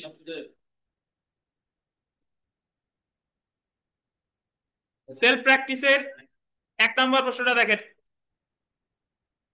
ম্যাজিস্ট্রেট কর্তৃক মামলা বিচারের পদ্ধতি ফৌজদারি কার্যবিধির কত অধ্যায় আছে? 20তম অধ্যায় না? সেলফ প্র্যাকটিসের 10, 241 ক ধারায় ম্যাজিস্ট্রেট কর্তৃক বা 265 ক ধারায় দায়রা আদালত কর্তৃক অভিযুক্তকে অব্যাহতি দেওয়ার ক্ষেত্রে আদালত নিম্নের কোনটি বিবেচনা করবে না? অভিযুক্ত কর্তৃক দাখিলকৃত মূল দলিলপত্র, এটা বিবেচনা করবে না। 12-13, ম্যাজিস্ট্রেট আসামিকে অব্যাহতি দিলে কোথায় রিভিশন করবেন? দায়রা জজ। আর দায়রা আদালত অব্যাহতি দিলে কোথায় রিভিশন করবেন? হাইকোর্ট বিভাগ।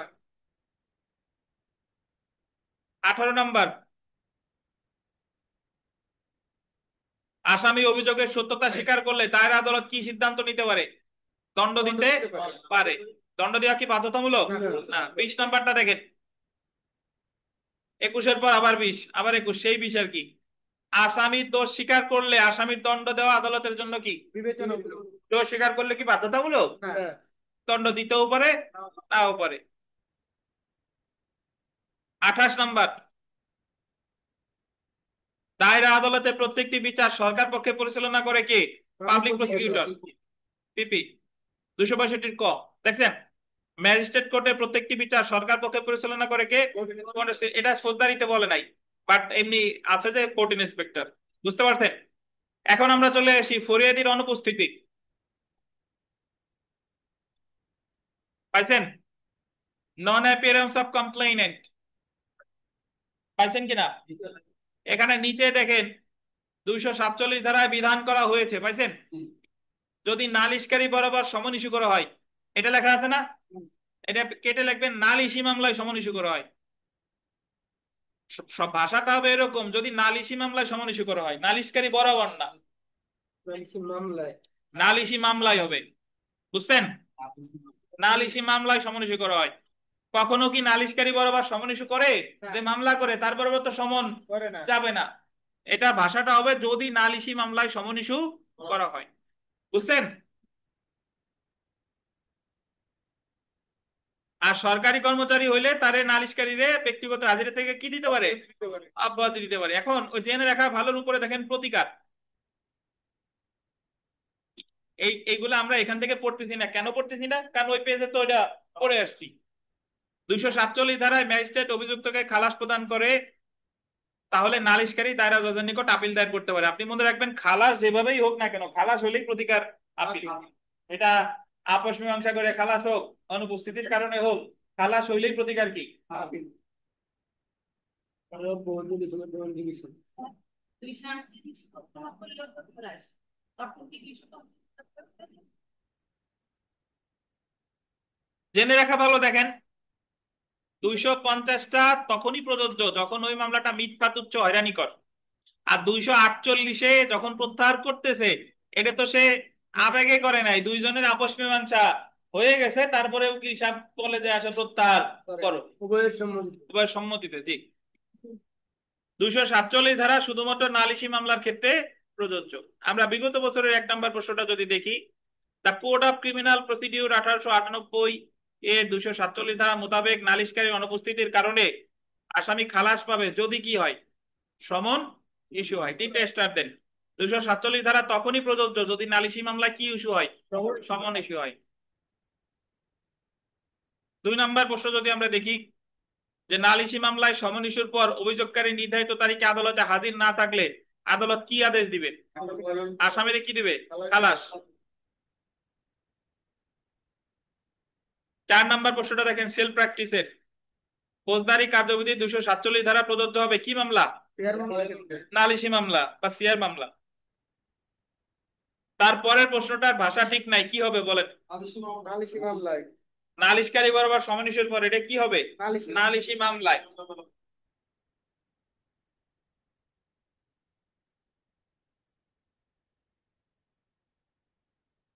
সাত, 9,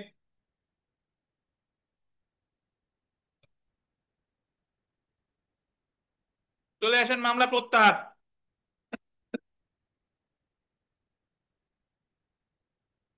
নালিশকারী মামলা প্রত্যাহার করে কত ধারায়? 248। এর আগে আমরা পড়ছি। আর পিপি প্রত্যাহার করে কত? 494। তাহলে আপনি মনে রাখবেন যে 248-এ কি বলছে? 248 ধারা অনুযায়ী ম্যাজিস্ট্রেটের অনুমতি নিয়ে মামলার চূড়ান্ত আদেশ হওয়ার পূর্বে যে কোনো সময় 248-এ মামলা প্রত্যাহার করলেই আসামি কি পাবে? খালাস। আগেই পড়ছি। আর 94-তে যদি চার্জ গঠনের আগে বিপি প্রত্যাহার করে আসামি পাবে অব্যাহতি, চার্জ গঠনের পরে করলে কি হবে? খালাস। এই হলো পার্থক্য। আর একেবারে জেনে রাখা ভালো, তো চলে আসেন জেনে রাখা ভালো। 248 ধারায় নালিশ প্রত্যাহারের অনুমতি দেওয়া বা অভিযুক্তকে খালাস দেওয়া আদালতের জন্য বিবেচনামূলক ক্ষমতা। পাইছেন? 248 ধারা নালিশি মামলার ক্ষেত্রে প্রযোজ্য। কি মামলা? 494 ধারা দিয়ার মামলার ক্ষেত্রে প্রযোজ্য। তো 1 নম্বর প্রশ্নটা যদি দেখেন, অভিযোগ গঠনের পর পাবলিক প্রসিকিউটর আদালতের অনুমতিতে কোন মামলা প্রত্যাহার করলে, অভিযোগ গঠনের পরে বলছে, পরে প্রত্যাহার করলে কিভাবে? খালাস।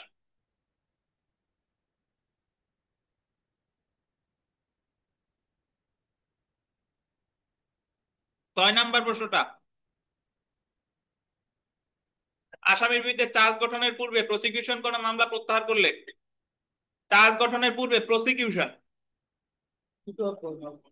এখান আপনি বুঝবেন কিভাবে যে এটা জিয়ার মামলা না সিয়ার মামলা?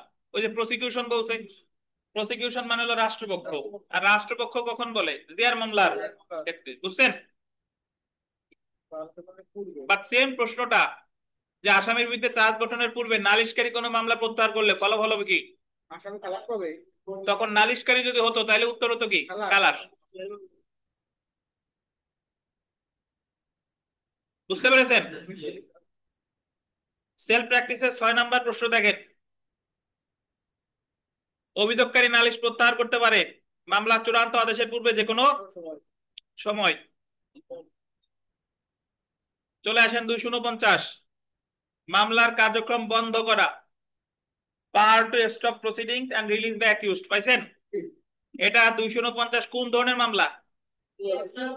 জিআর নন জিআর, জিআর ব্যতীত অন্য সকল মামলা। সো ওখানে যে জিনিসটা আমরা পড়ি নাই সেই জিনিসটা পড়বো। এখানে হলো এই যে যে সকল ম্যাজিস্ট্রেট 249 ধারায় মামলা কার্যক্রম বন্ধ করতে পারে। পাইছেন? এটা আমরা ওখানে পড়ি নাই। কে কে পারে দেখেন, মেট্রোপলিটন ম্যাজিস্ট্রেট পারে, প্রথম শ্রেণী ম্যাজিস্ট্রেট পারে, চিফ জুডিশিয়াল ম্যাজিস্ট্রেটের পূর্ব অনুমতি নিয়ে অন্য কোনো ম্যাজিস্ট্রেট। তাহলে কে কে পারে?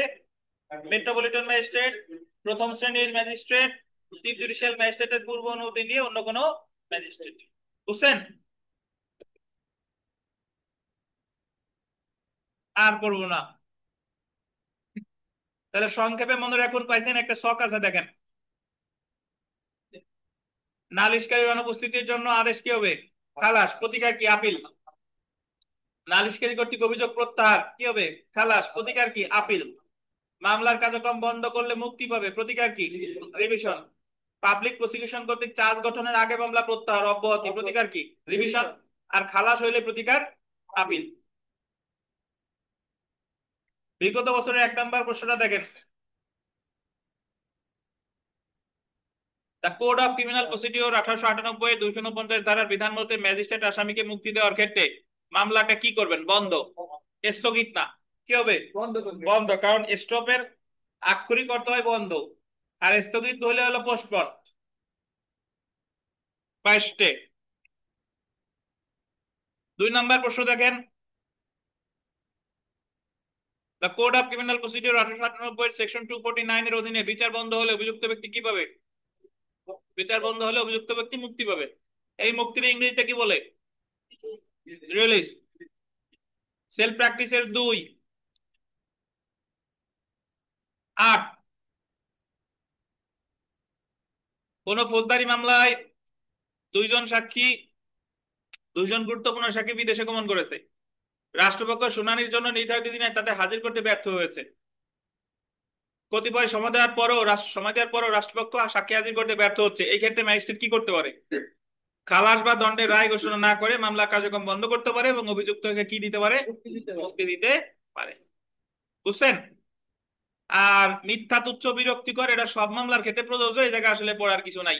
এই জায়গায় আমরা যা আছে ওই জায়গায় বেশি আছে, 250 পড়লেই হবে। তো ম্যাজিস্ট্রেট এবং দায়রা আদালতের বিচার পদ্ধতি নিয়ে আপনাদের যদি কোনো প্রশ্ন থেকে থাকে, অনলাইন অফলাইন এই মুহূর্তে যে সকল ভাই বোনেরা আছেন, দয়া করে জিজ্ঞাসা করতে পারেন। স্যার 248 ধারা দিয়ে একটা প্রশ্ন ছিল। হ্যাঁ, 248 দ্বারা কি আছে বলেন, কি প্রশ্ন? স্যার 248 ধারায় বলা আছে যে অভিযোগকারী ওই যে মামলা প্রত্যাহার করতে পারে আপস মীমাংসার ক্ষেত্রে। তো স্যার ওই যে আমরা জানি যে যে 245 ধারায় যেগুলারে আপস অযোগ্য বলা হয়েছে, আমরা তো জানি যে সিআর মামলা আমলযোগ্য এবং আমল অযোগ্য হইতে পারে। তাহলে যেগুলো আমল অযোগ্য বা গুরুতর প্রকৃতির অপরাধ, ওগুলোতেও কি আপস মীমাংসা করতে পারে নালিশকারী? আচ্ছা, এই জায়গায় আপনার প্রশ্নটা তো 248 বেশ না। আপস মীমাংসার কথা এই জায়গায় আসতেছেন কেন? আপনি বলেন যে খালাস দিছে, প্রতিকার কি? আপিল।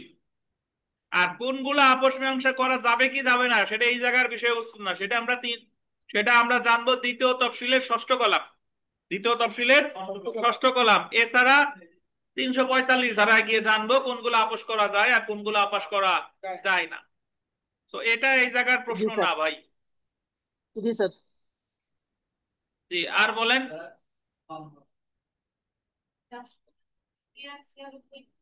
না, 494 শুধু জিয়ার। ম্যাজিস্ট্রেট আদালত, দায়রা আদালত উভয়। ম্যাজিস্ট্রেট আদালত, দায়রা আদালত উভয়। উভয়।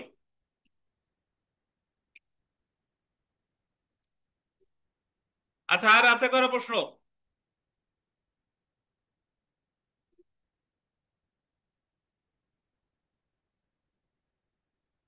এই লিজন, প্রশ্ন আছে? পাঠা বলি দিয়েছেন? আমার একটা প্রশ্ন ছিল। হ্যাঁ, এখন দেয় না কেউ? আচ্ছা, করেন। কারণ আমার ওই আসামি তো মানে খালাস পাইছে, এখন আমি কি করবো? টেনশনে ভুগতেছি।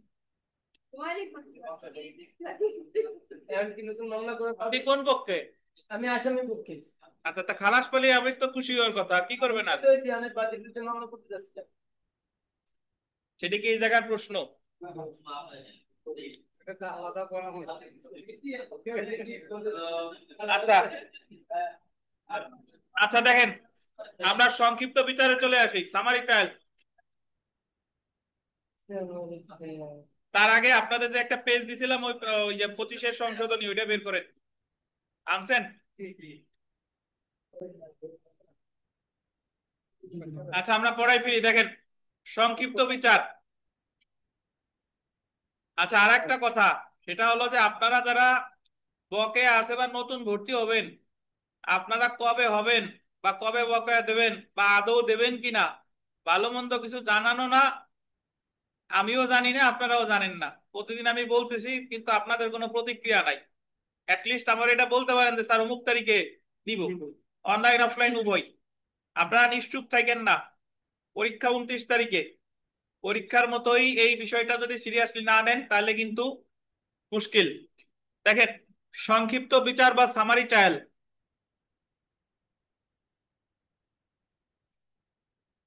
পাশে লেখেন 22 অধ্যায়।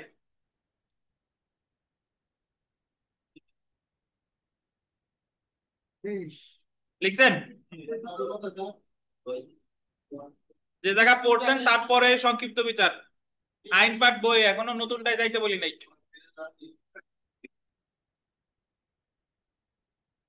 সংক্ষিপ্ত বিচার বলতে এমন বিচার অন্তর্ভুক্ত করে যা দ্রুত নিষ্পত্তির জন্য করা হয়, গুরুতর নয় এমন অপরাধ বা যে অপরাধমূলক কাজের জন্য লঘু শাস্তি হয়। আন্ডারলাইন করেন, কি শাস্তি হয়? লঘু মানে হলো কম শাস্তি। সেই সব অপরাধের বিচার সংক্ষিপ্ত পদ্ধতিতে করা যায়। তো আমরা প্রথমেই চলে আসি 260 ধারা। আর এই সংক্ষিপ্ত পদ্ধতি বিচার সম্পর্কে আলোচনা করছে 260 থেকে 265, একেবারে ডান সাইডে উপরে আছে, পাইছেন? 260 থেকে 265।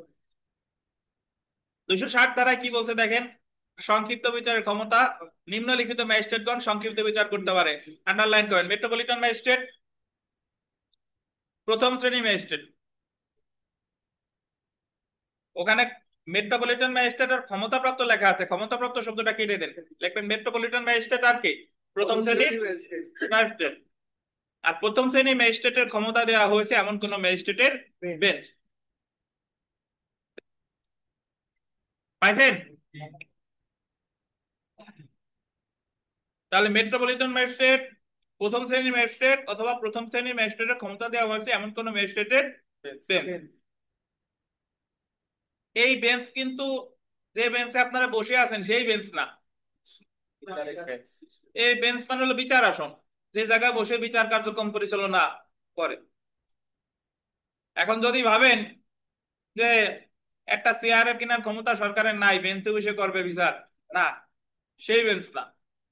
আচ্ছা, তো তাহলে 260 ধারায় মেট্রোপলিটন ম্যাজিস্ট্রেট পারে, প্রথম শ্রেণী ম্যাজিস্ট্রেট পারে, আর প্রথম শ্রেণী ম্যাজিস্ট্রেটের ক্ষমতা দেওয়া হয়েছে এমন কোন ম্যাজিস্ট্রেটের বেঞ্চ পারে। এখানে একটু কথা লেখেন ডান সাইডে, 260 ধারায় 14টি ক্ষেত্রে সামারি ট্রায়াল করতে পারে। 260 ধারায় 14টি ক্ষেত্রে সামারি ট্রায়াল করতে পারে।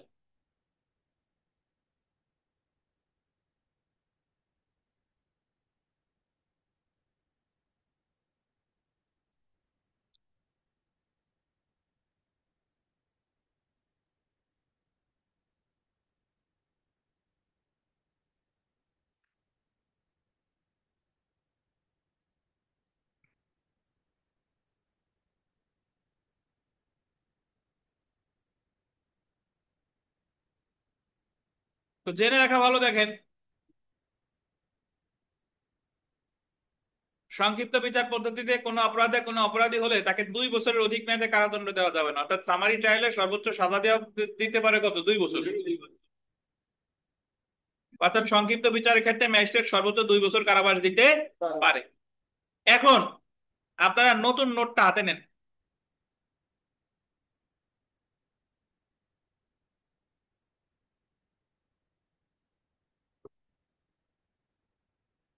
নতুন নোটের 22 নাম্বার পেজে আসেন।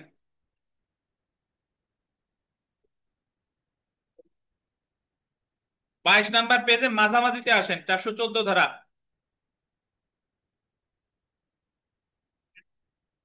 পাইছেন? সংক্ষিপ্ত বিচারে অর্থদণ্ডের বিরুদ্ধে আপিল, 414 ধারা। 260 ধারায় সংক্ষিপ্ত বিচারে ম্যাজিস্ট্রেট অনধিক 5,000 টাকা অর্থদণ্ড দিলে উক্ত অর্থদণ্ডের বিরুদ্ধে আপিল করা যাবে না। পূর্বে এটা 200 টাকা ছিল। তা আগে সামারি ট্রায়ালে 200 টাকা দিলে আপিল করা যেত না, আর এখন কত? 5,000 টাকা পর্যন্ত জরিমানা করলে সংক্ষিপ্ত বিচারে আপিল করা যাবে না। যদি 5,000 টাকার বেশি করে তাহলে আপিল করা যাবে।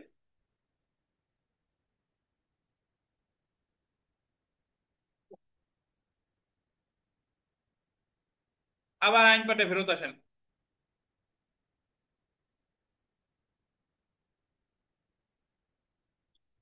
তো বিগত বছরের প্রশ্ন যদি দেখেন, সংক্ষিপ্ত বিচারের ক্ষেত্রে ম্যাজিস্ট্রেট 200 টাকার বেশি জরিমানা না করলে তার বিরুদ্ধে আপিল করা যাবে না। এখানে কত হবে? 5,000 টাকার বেশি যদি জরিমানা না করে তাহলে আপিল করা যাবে না। অর্থাৎ 5,000 টাকার বেশি করলে আপিল করা যাবে। বুঝছেন? বিগত বছরের প্রশ্ন দেখেন।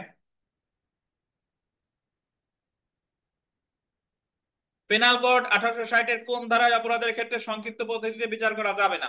এখন আমরা তো জানি না যে কোন ধারায় যাবে না। আপনি দেখবেন যে যে যাবে না বলছে, তার মানে 4টের ভিতরে যেটা শাস্তি বেশি সেটা করা যাবে না। 323 হলো আঘাত 1 বছর, 406 3 বছর, 426 1 মাস বা 3 মাস, আর 326 হলো যাবজ্জীবন বা 10 বছর। তাহলে কোনটায় যাবে না? 326-এ। 326-এ। 2 নম্বর প্রশ্নটা দেখেন। নিম্নের কোন অপরাধের ক্ষেত্রে সংক্ষিপ্ত বিচার পদ্ধতি প্রযোজ্য? সাধারণ আঘাত। এই জায়গা যতগুলো আছে, গুরুতর আঘাত, দণ্ডনীয় হত্যা, বেপরোয়া জানতেলে মৃত্যু, সাধারণ আঘাত। সাধারণ আঘাত, ঠিক আছে। পরের পেজে চলে আসেন। Self practice. ফৌজদারি কার্যবিধির কত অধ্যায় সংক্ষিপ্ত বিচার পদ্ধতি আলোচনা করছে? কত অধ্যায়? 22 অধ্যায়। তারপরে দেখেন 3 নম্বর প্রশ্ন। No sentence of imprisonment for a term exceeding 2 years shall be passed in the case of any conviction under this chapter। মানে এই অধ্যায়ের অধীন কোনো অপরাধের বিচার করলে 2 বছরের বেশি সাজা দেওয়া যাবে না। এই কথাটা বলছে 262।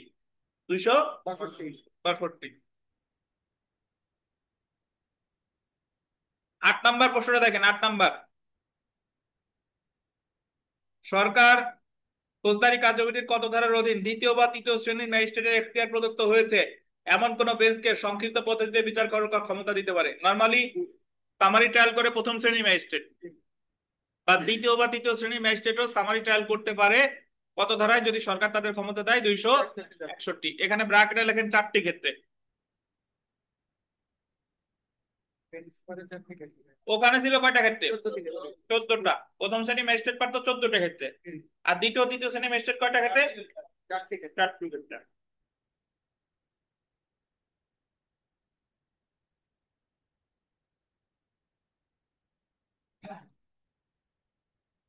11 নম্বর প্রশ্নটা।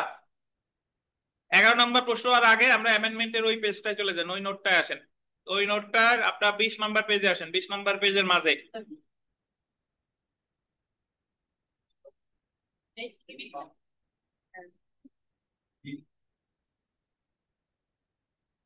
পাইছেন?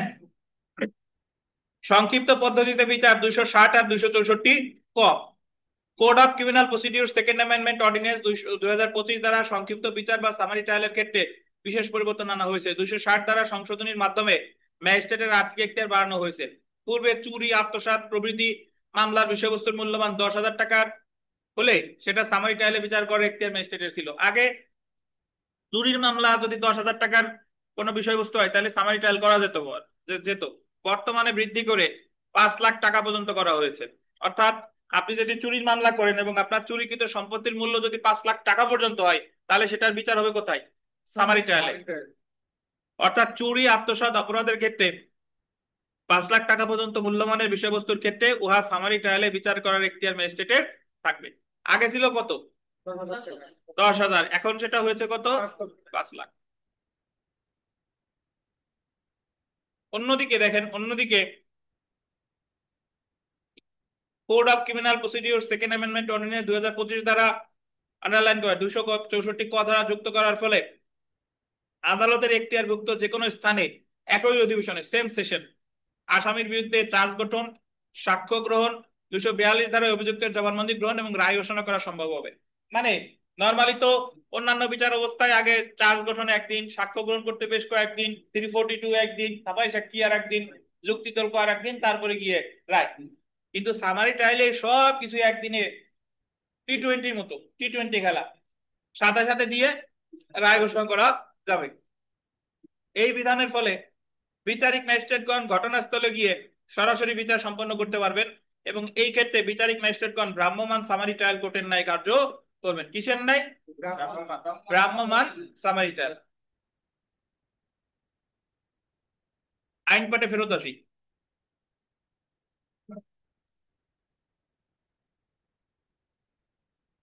তো 11 নম্বর প্রশ্নটা আমরা পড়ি। চুরিকৃত সম্পত্তির মূল্য 10 টাকার বেশি না হলে চুরির অপরাধ সংক্ষিপ্ত পদ্ধতিতে করা যেতে পারে কয় টাকা? টাকা। আগে ছিল 10,000, এখন হবে কত? 5 লক্ষ টাকা। কি লিখে নেন?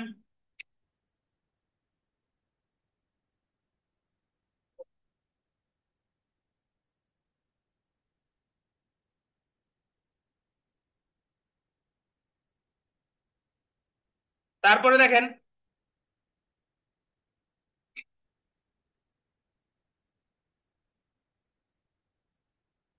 চুরিকৃত সম্পত্তির মূল্য 10 টাকার বেশি না হলে অপরাধ সংক্ষিপ্ত পদ্ধতিতে করা যেতে পারে কয় টাকার? 5,000 টাকা। এটা কত হবে? 10,000 টাকার বেশি না হইলে, বাট এখানে উত্তর হবে, সরি, এটা তো 5 লাখই হবে। জি। 12 নম্বরটা, সংক্ষিপ্ত বিচার পদ্ধতি ড্যাশের বিরুদ্ধে আপিল করা যায় না। এটা আগে ছিল 200, বর্তমানে হবে 5,000। এটা ঠিক করে নেন, বর্তমানে 5,000।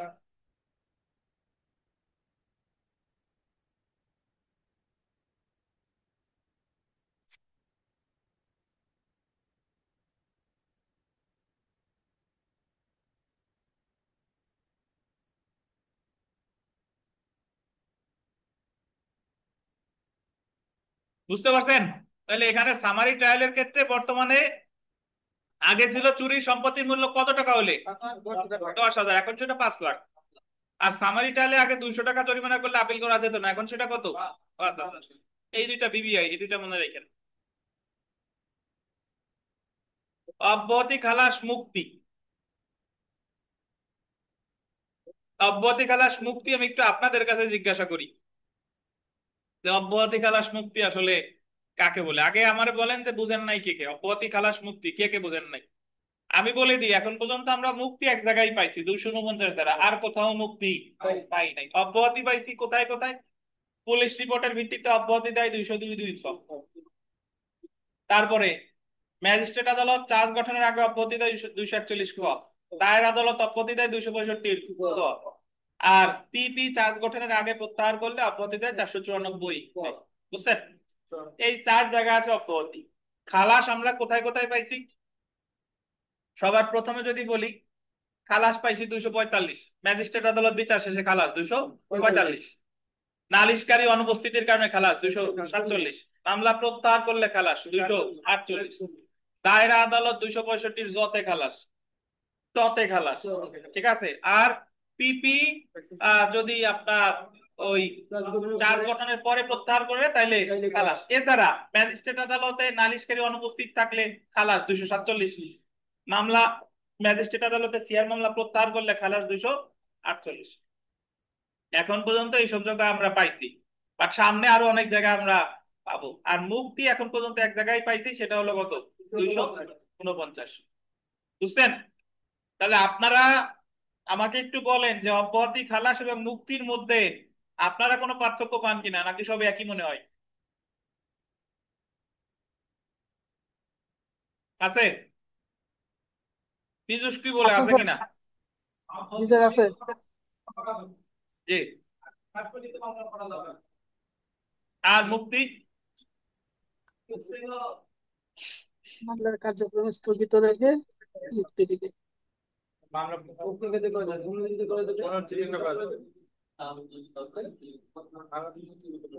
তো এখানে যদি দেখেন খালাসের কতগুলা ধারা আছে, অব্যাহতির কতগুলা ধারা আছে, এগুলা দেখে নিয়েন। আমরা চলে আসি অনুসন্ধান ও বিচারের সাধারণ বিধান সমূহ।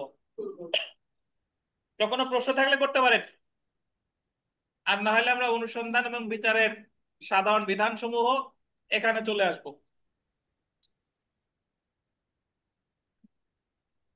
একটু 2 মিনিটের বিরতি। অনুসন্ধান এবং বিচারের সাধারণ বিধান সমূহ। তো তার আগে আসেন শর্ত সাপেক্ষে দুষ্কর্মের সহযোগিতা ক্ষমা করা, কন্ডিশনাল পার্ডন টু অ্যান অ্যাকমপ্লাইস।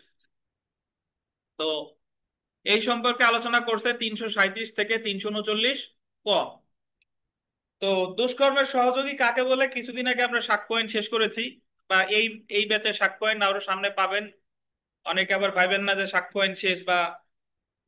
তো দুষ্কর্মের সহযোগী হলো যে যখন কোনো অপরাধ একাধিক ব্যক্তি মিলে সংগঠন করে, তখন তারা একজন আর একজনের দুষ্কর্মের সহযোগী।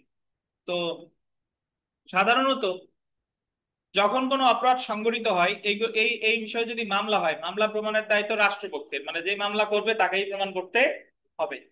এখন এমন অনেক ক্ষেত্রে সৃষ্টি হতে পারে যে যেই ক্ষেত্রে রাষ্ট্রপক্ষের হাতে পর্যাপ্ত সাক্ষ্য প্রমাণ নাও থাকতে পারে, মানে তার কাছে যে সে বোঝা যাচ্ছে যে অপরাধ হয়েছে, বাট যাদের বিরুদ্ধে মামলা প্রমাণ করতে হবে সেই রাষ্ট্রপক্ষের হাতে পর্যাপ্ত প্রমাণাদি নেই।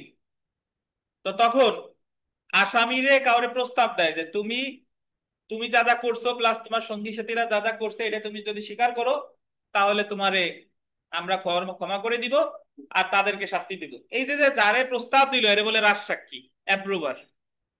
ধরেন এই যে যে শেখ হাসিনার বিচার হচ্ছে ওই যে অপরাধ মানবতা বিরোধী অপরাধ ট্রাইব্যুনালে নাকি আন্তর্জাতিক অপরাধ ট্রাইব্যুনালে, তো সেখানে সাবেক যে আইজিপি তারে বানাইছে রাজসাক্ষী। তার মানে সে বলতেছে যে আমি যা যা করছি তাও বলবো আর অন্য যা যা করছে সব বলে দিব, যাতে আমারে তালাক দেওয়া হয় আর অন্যদের কি দেওয়া হয়, শাস্তি দেওয়া হয়। এই হলো আপনার রাজসাক্ষী। তো রাজসাক্ষীর বিচার পদ্ধতি সাধারণত সব মামলায় রাজসাক্ষীর দরকার হয় না। যে মামলায় আমার পর্যাপ্ত সাক্ষ্য প্রমাণ নাই সেই ক্ষেত্রেই তারে রাজসাক্ষী হিসেবে প্রস্তাব দিচ্ছি যে তুমি কিছু বলো। তো 337 এবং 338 ধারায় সত্য সাক্ষ্যদানের শর্ত সাপেক্ষে দুষ্কর্মের সহযোগীকে ক্ষমা করার বিধান করা হয়েছে। দুষ্কর্মের সহযোগী বা রাজসাক্ষীর বিচার পদ্ধতি 339 ক ধারায় আলোচনা করা হয়েছে। কত ধারায়? 339 ক।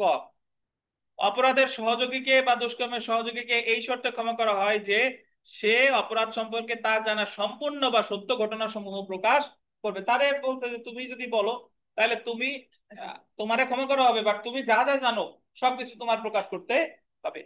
তো এখানে রাজসাক্ষীর ইংরেজি ব্যবহার করছে অ্যাকমপ্লাইজ, দুষ্কর্মের সহযোগী, বাট রাজসাক্ষীর আর একটা ইংরেজি আছে সেটা বলে অ্যাপ্রুভার, APPROVER, APPROVER,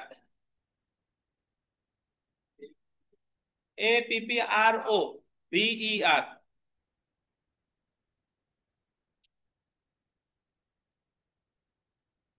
তাহলে আমরা যদি পড়ি যে 337 ধারায় অপরাধের সহযোগীকে ক্ষমা করতে পারে কে কে পারে? মেট্রোপলিটন ম্যাজিস্ট্রেট পারে, আর কে পারে? প্রথম শ্রেণীর ম্যাজিস্ট্রেট পারে। এটা আমার মনে রাখতে হবে যে 337 ধারায় ক্ষমা করতে পারে কে কে? মেট্রোপলিটন ম্যাজিস্ট্রেট বা প্রথম শ্রেণীর ম্যাজিস্ট্রেট। 337 ধারায় ম্যাজিস্ট্রেট অপরাধের আন্ডারলাইন করে তদন্ত অনুসন্ধান বা বিচারের যে কোনো পর্যায়ে, কখন কখন?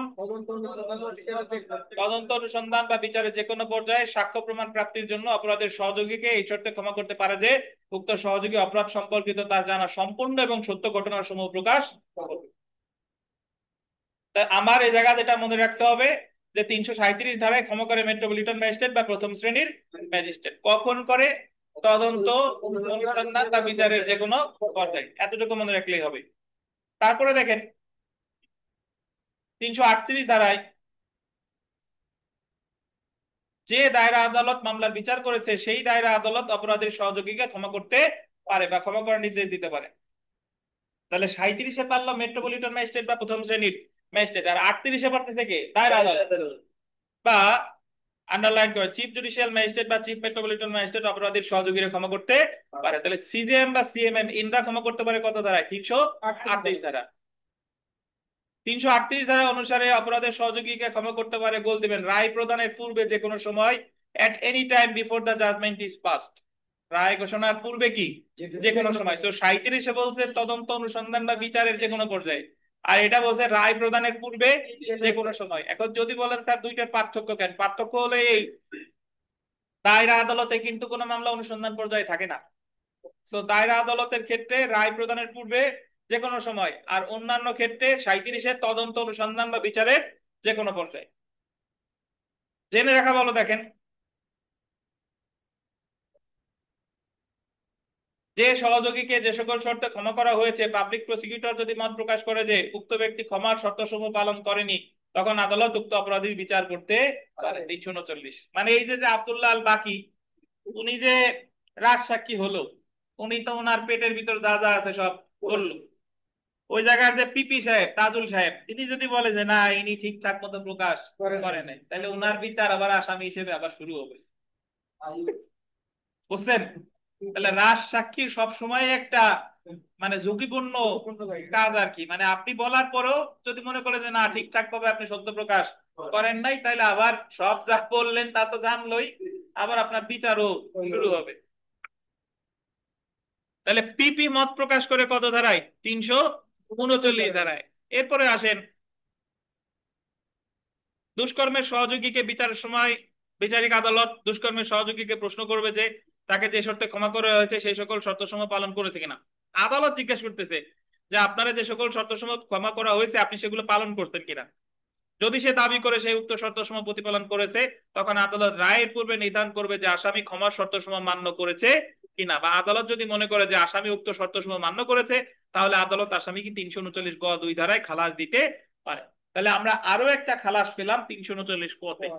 2 মনে না রাখলেও চলবে, আপনি বলবেন কত 339 কত ক, বুঝছেন? তো তাহলে এ জায়গা মোট 4টা ধারা আমরা পড়তেছি। প্রথম শ্রেণী ম্যাজিস্ট্রেট বা মেট্রোপলিটন ম্যাজিস্ট্রেট ক্ষমা করে 337, দায়ের আদালত সিজিএম সিএমএম ক্ষমা করে 338, রায় প্রদানের পূর্বে যে কোনো সময়। পিপি আপনার পরীক্ষা করবে তারে 300 কত 39, আর আদালত তারে সবকিছু যদি যাচাই বাছাইয়ের পরে আদালত যদি মনে করে যে না সে ঠিকঠাক ভাবে আছে বলছে, তাহলে তারে খালাস দিবে 339(ক)(তে।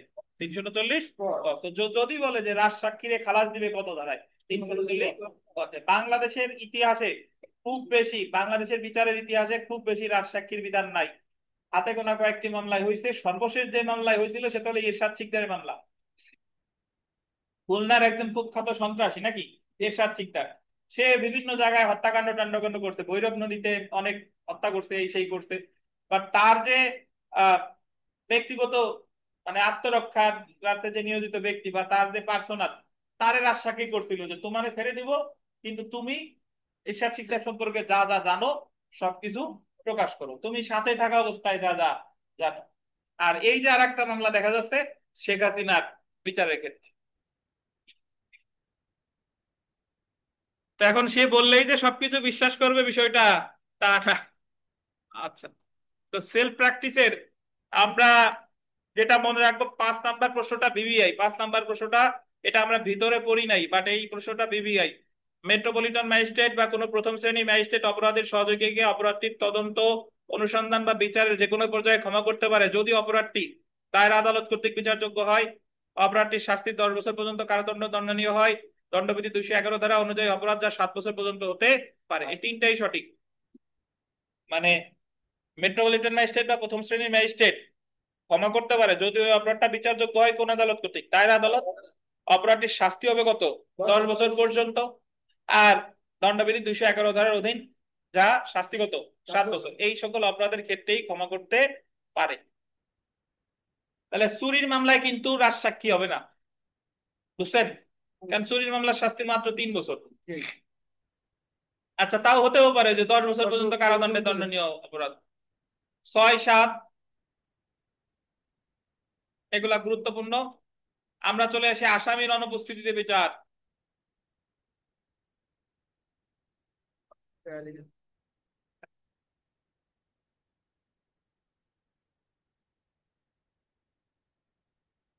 একুশ নাম্বার পেজে চলে আসেন, 21 নাম্বার পেজ, ওই নোটের অ্যামেন্ডমেন্টের 21 নাম্বার পেজ।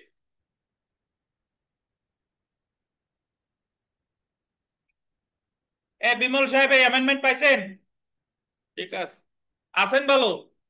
আপনার তো অনেকদিন দেখি না।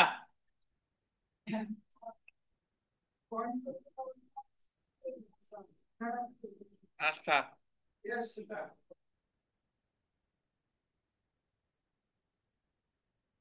আসামির অনুপস্থিতিতে বিচার 339(খ) পাইছেন?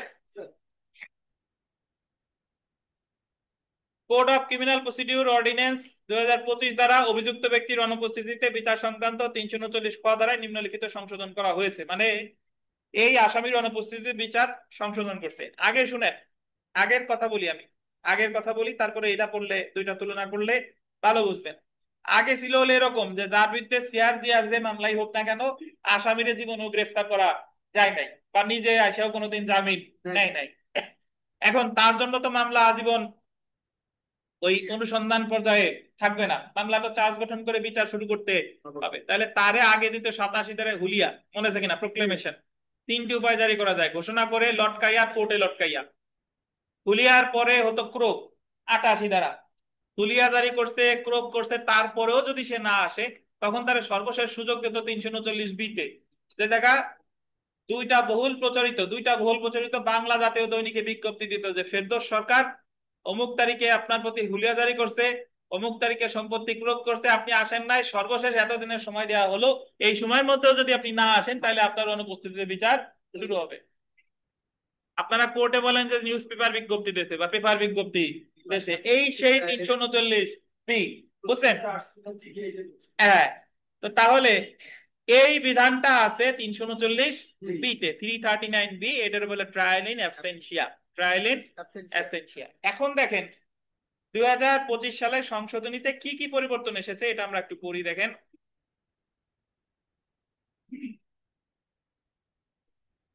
হুলিয়া বা ক্রোকের বিধান অনুসরণ না করে অনুপস্থিতিতে বিচার করা। পূর্বে অনুপস্থিতিতে বিচার শুরুর পূর্বে ফৌজদারি কার্যবিধি 1898 রিপোল দিবেন। 87 এবং 88 ধারায় হুলিয়া ক্রোক সংক্রান্ত বিধান প্রতিপালন করা আবশ্যক ছিল। আগে আপনি 339B-তে সরাসরি যেতে পারতেন না, আগে যেতে হতো 87, 88, তারপরে 339B। কিন্তু বর্তমানে code of criminal procedure second amendment 2025 87 এবং 88 ধারায় হুলিয়া এবং ক্রোক সংক্রান্ত বিধান প্রতিপালন করা বাধ্যবাধকতা বাতিল করা হয়েছে। ফলশ্রুতিতে অনুপস্থিত অভিযুক্তকে হাজির হওয়ার নির্দেশ দিয়ে 87 ধারায় হুলিয়া জারি করতে বা 88 ধারায় তার সম্পত্তি ক্রোক করার আদেশ দেওয়ার বিধান বাতিল হয়েছে। তাহলে এখন আর 87-তে হুলিয়া, 88 ধারায় সম্পত্তি ক্রোকের দরকার নাই। বুঝছেন? অভিযুক্তকে হাজির হতে একটি জাতীয় দৈনিক পত্রিকায় বিজ্ঞপ্তি প্রকাশ, একটি, আগে ছিল হচ্ছে দুইটা। অভিযুক্ত ব্যক্তির অনুপস্থিতিতে বিচার শুরুর পূর্বে অনুপস্থিত অভিযুক্তকে হাজির হতে ব্যাপক প্রচার আছে এমন একটা জাতীয় দৈনিক বাংলা পত্রিকায় প্রচার করতে হবে, ব্যাপক প্রচার। এখন আপনি যদি সেই এমন একটা পত্রিকায় দিচ্ছেন যা কেউ কিনেও না পড়েও না, হবে না। ব্যাপক প্রচার আছে এমন একটা জাতীয় দৈনিক, আগে ছিল কয়টা? দুইটা। পূর্বে দুইটি জাতীয় বাংলা দৈনিকে এমন বিজ্ঞপ্তি প্রচারের বিধান থাকলেও বর্তমানে একটা পত্রিকায় বিজ্ঞপ্তির বিধান যুক্ত করা হয়েছে। তারপরে দেখেন, জেলা এবং দায়রা জজ আদালতের ওয়েবসাইটে হাজিরা বিজ্ঞপ্তি প্রকাশ। Code of criminal procedure second amendment ordinance 2025 দ্বারা আরো বিধান করা হয়েছে যে দৈনিক জাতীয় বাংলা পত্রিকায় প্রকাশের পাশাপাশি আদালত অভিযুক্তকে হাজিরের আদেশ জেলা এবং দায়রা জজের অফিসিয়াল ওয়েবসাইটে বা চিফ জুডিশিয়াল ম্যাজিস্ট্রেট কোর্ট বা chief metropolitan magistrate court, deputy commissioner মানে হলো ডিসি নাকি, বাংলাদেশ পুলিশ, ব্যাপক অভিগম্যতা আছে এমন সরকারি ওয়েবসাইটে প্রকাশের জন্য নির্দেশ দিতে পারে। মানে শুধু পত্রিকাই না, বরং অমুক অমুক অমুক অমুক জায়গার ওয়েবসাইটে প্রকাশের বিজ্ঞপ্তি দিতে পারে। বুঝছেন? এবার আমরা আইন পাঠে চলে আসি।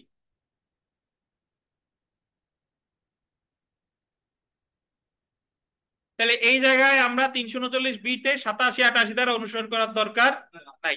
আর এর একটা কথা, সেটা হলো যে ওই যে পত্রিকায় বিজ্ঞপ্তি দিবে, পত্রিকায় হাজির হওয়ার জন্য কত সময় দিবে, এটা আগেও ছিল না, এখনো নাই। মানে পত্রিকায় বিজ্ঞপ্তি দিয়ে বলবে না যে এত সময়ের মধ্যে হাজির হন, এই সময়টা আগেও ছিল না, এখনো নাই। মানে আদালত যেটা যৌক্তিক মনে করে সেইটা। সো এই জায়গায় একটু লিখে রাখেন, সংশোধনী 2025 নতুন নোট বইতে।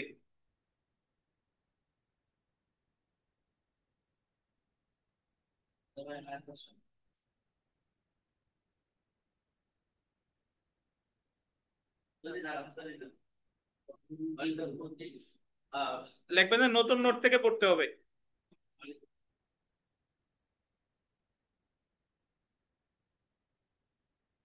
আসসালামু আলাইকুম স্যার। হ্যাঁ, ওয়ালাইকুম আসসালাম, বলেন। স্যার, সপ্তাহে অষ্টআশি যদি বাতিল করা হয়, আমরা তো এটাকে পড়ে আসলাম না। হ্যাঁ, আসলেন। তাহলে পড়বোই ওটা। অবশ্যই পড়বেন। ট্রায়াল ইন অ্যাবস্টেনশিয়ার ক্ষেত্রে 87, 88 দ্বারা বাতিল করতে, কিন্তু 87, 88 দ্বারা স্বয়ং বাতিল করে নাই। আচ্ছা আচ্ছা আচ্ছা, থ্যাংক ইউ স্যার। এই কিন্তু স্যার আমার একটা প্রশ্ন স্যার, এই যে এই জেলা জজ বা দায়রা জজের ওয়েবসাইট, হ্যাঁ, এখন এই যে এটা একটু বলেন স্যার। কি মানে বলার আমি আছে? আমি একটা পত্রিকায় হ্যাঁ, বিজ্ঞপ্তি দিলাম, হ্যাঁ, কারণ এদের ওয়েবসাইটে কি আমরা যে করতে পারবো? না, আপনি করবেন কে? কোর্ট নির্দেশ দিবে যে জেলা ও দায়রা জজের ওয়েবসাইটে প্রকাশ করা হোক। ডিসি সাহেবরে বলবে যে আপনার ওয়েবসাইটে প্রকাশ করেন। নির্মল রে বলবে যে তোমার ফেসবুকে প্রকাশ করো। আপনার ফেসবুকের পাসওয়ার্ড কি কোর্টরা জানে? বা জেলা ও দায়রা জজের পাসওয়ার্ড কি তারা জানে? তাহলে এটা নির্দেশ দিবে যে, কোর্ট নির্দেশ দিল যে শুধু পত্রিকা না, বরং অমুক অমুক জায়গার ওয়েবসাইটেও প্রকাশ করা হোক। জি, পত্রিকা আগে ছিল দুইটা, এখন একটা। জি,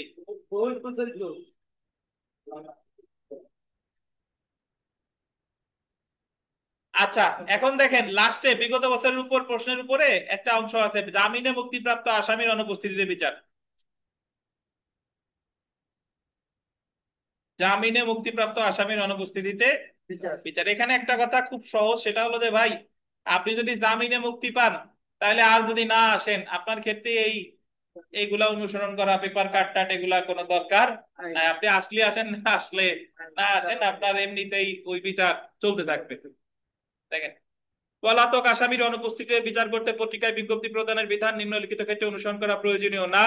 339(খ)(2) ধারায় বলা হয়েছে, যে ক্ষেত্রে অভিযুক্ত ব্যক্তি আদালতে হাজির হওয়ার পর বা অভিযুক্তকে আদালতে হাজির করার পর বা জামিনে মুক্তি হওয়ার পর উক্ত অভিযুক্ত ব্যক্তি পলাতক হয়, হাজির হতে ব্যর্থ হয়, সেক্ষেত্রে এমন পলাতক ব্যক্তির অনুপস্থিতিতে বিচার শুরু করতে তাকে হাজির হওয়ার নির্দেশ দিয়ে পত্রিকায় বিজ্ঞপ্তি প্রকাশ করার কোনো প্রয়োজন নাই।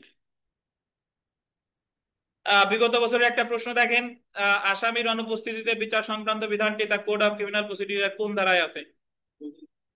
339(বি), বাংলায় বললে 339(খ). তারপরে প্রশ্নটা দেখেন, আসামির অনুপস্থিতিতে বিচার করার জন্য কমপক্ষে কয়টি জাতীয় দৈনিকে বিজ্ঞাপন দিতে হবে? কয়টা? বর্তমানে কয়টা? যারা এই মানে যতগুলা সংশোধনী এসেছে, এর ভিতরে সবচেয়ে বড় পরিবর্তন আসছে ফৌজদারি কার্যবিধিতে।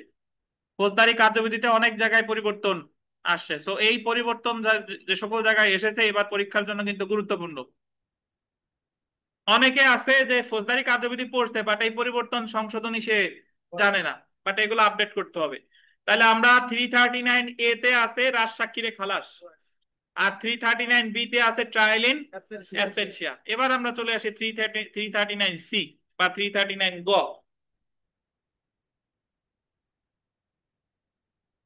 মামলা নিষ্পত্তির সময় time for disposal of cases. Dispose শব্দের অর্থ হলো নিষ্পত্তি করা।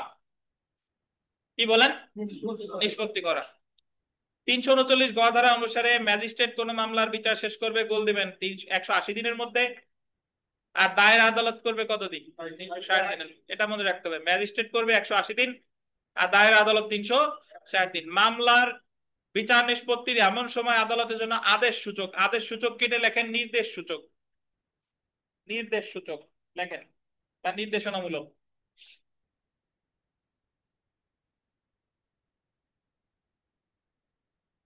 এখন যদি বলেন স্যার আদেশ সূচক আর নির্দেশ সূচকের মধ্যে পার্থক্য কি? আদেশ সূচক মানে হলো মানতে বাধ্য, আর নির্দেশ সূচক মানে হলো মানলে ভালো, না মানলে সমস্যা নাই। বুঝছেন? তো তো তাহলে যদি পরীক্ষায় প্রশ্ন আসে যে ম্যাজিস্ট্রেট আদালতে বিচার শেষ করতে হবে কতদিনের মধ্যে, আর দায়রা আদালতে 360। এখন ফেরদৌস বলেন তো, নির্বাহী ম্যাজিস্ট্রেট কোর্টে কয়দিনের মধ্যে বিচার শেষ করবে?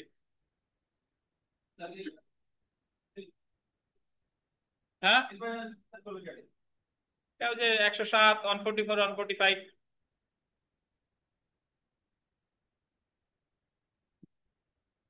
মিন মোহাম্মদ সাহেব, ধরাবাঁধা নিয়ম নাই কেন? ওরা 107, 144, 145 এর মামলা বিচার করে না?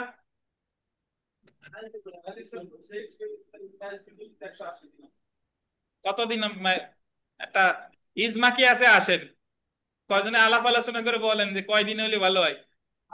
180 দিন হলে ভালো হয়। কতদিন হলে ভালো হয়? 180 দিন। আচ্ছা, এইটা একজন বলছে 180। আপনাদের তরফ থেকে কিছু বলেন। পীযূষ কি বলে? পারে না কেন? কোথায় বলা আছে? নাই। আচ্ছা ভাই, নির্বাহী ম্যাজিস্ট্রেট কোর্টে বিচার হয় না। নির্বাহী ম্যাজিস্ট্রেট কোর্টে যা করে সব অনুসন্ধান বা ইনকোয়ারি। 107 মামলায় আপনি যে শুনানি করতেছেন, তার কইলে কারো সাক্ষ্য গ্রহণ করতেছেন, এটা জীবনও বিচার বলে না, ট্রায়াল বলে না। এটা আইনের ভাষায় এটা হলো অনুসন্ধান। একইভাবে 144 145 এর মামলায়ও যা করতেছেন সব ইনকোয়ারি বা তদন্ত, ওই জায়গায় মানে ট্রায়াল বলে কিছু নাই। তো যে জন্য এই 339C নির্বাহী ম্যাজিস্ট্রেট কোর্টের ক্ষেত্রে প্রযোজ্য না। আচ্ছা, জেনে রাখা ভালো। দেখেন তো তাহলে যে 339 গ ধারায় এই সময়ের মধ্যে ম্যাজিস্ট্রেট যদি বিচার শেষ করতে না পারে বা দায়রা আদালত যদি এই সময়ের মধ্যে বিচার শেষ করতে না পারে, তাহলে আসামি যদি কারাগারে থাকে তাহলে জামিন দিতে হবে। আসামি কারাগারে থাকলে তাহলে কি দিতে হবে? জামিন দিতে হবে। এখন দিতে হবে আবার আপনি অধিকারী হিসেবে দাবি করতে পারেন না। আপনি তাই বলবেন যে রোনাক এতদিনের মধ্যে বিচার শেষ হয় নাই, আমার আসামি এখনো কারাগারে। এই যে ব্যারিস্টার সুমন, তার অনেক মামলা আছে যে 180 দিনের মধ্যে বিচার শেষ করতে পারে নাই, কিন্তু সে কারাগারে আছে, তাহলে সে 339C বা 167(5) অনুসারে সে জামিন পাওয়ার হকদার। কিন্তু হকদার হইলেও আদালত যদি না দেয় কিছু করার নাই। আপনি বলতে পারবেন না যে আপনি 120 দিনের মধ্যে তদন্ত শেষ করেন নাই বা 180 দিনের মধ্যে বিচার শেষ করেন নাই, আমার জামিন আপনি দেবেনই, এটা বলার অধিকার নাই। বাট আমি বলতে পারি যে আমি যা পাওয়ার হকদার। আচ্ছা, তো এখানে এই যে দেখেন 339(গ)(1) ধারায় উল্লেখিত সময়ের মধ্যে মামলার বিচার নিষ্পত্তি করতে না পারলে বা অভিযুক্ত যদি জামিন অযোগ্য অপরাধে অভিযুক্ত হয়, এটা বলতেন জামিন অযোগ্য অপরাধে অভিযুক্ত হয়, তাহলে আদালত তার সন্তুষ্ট অনুসারে অভিযুক্তকে জামিনে মুক্তি দিতে পারে। ওই যে যদি কারাগারে থাকে তাহলে তারা মুক্তি দিতে পারে। 167(5) ধারায় বিধান করা হয়েছে 120 দিনের মধ্যে তদন্ত শেষ করতে না পারলে ম্যাজিস্ট্রেট বা দায়রা আদালত অভিযুক্তকে জামিনে মুক্তি দিতে পারে। এখানে একটু স্টার্ট দিয়ে লেখেন যে দণ্ডবিধির 400 401 ধারা, দণ্ডবিধির 400 401 ধারার অপরাধ এই ধারায় জামিন দিবে না। দণ্ডবিধির 400 ও 401 ধারার অপরাধ হলে এই ধারায় জামিন দিবে না।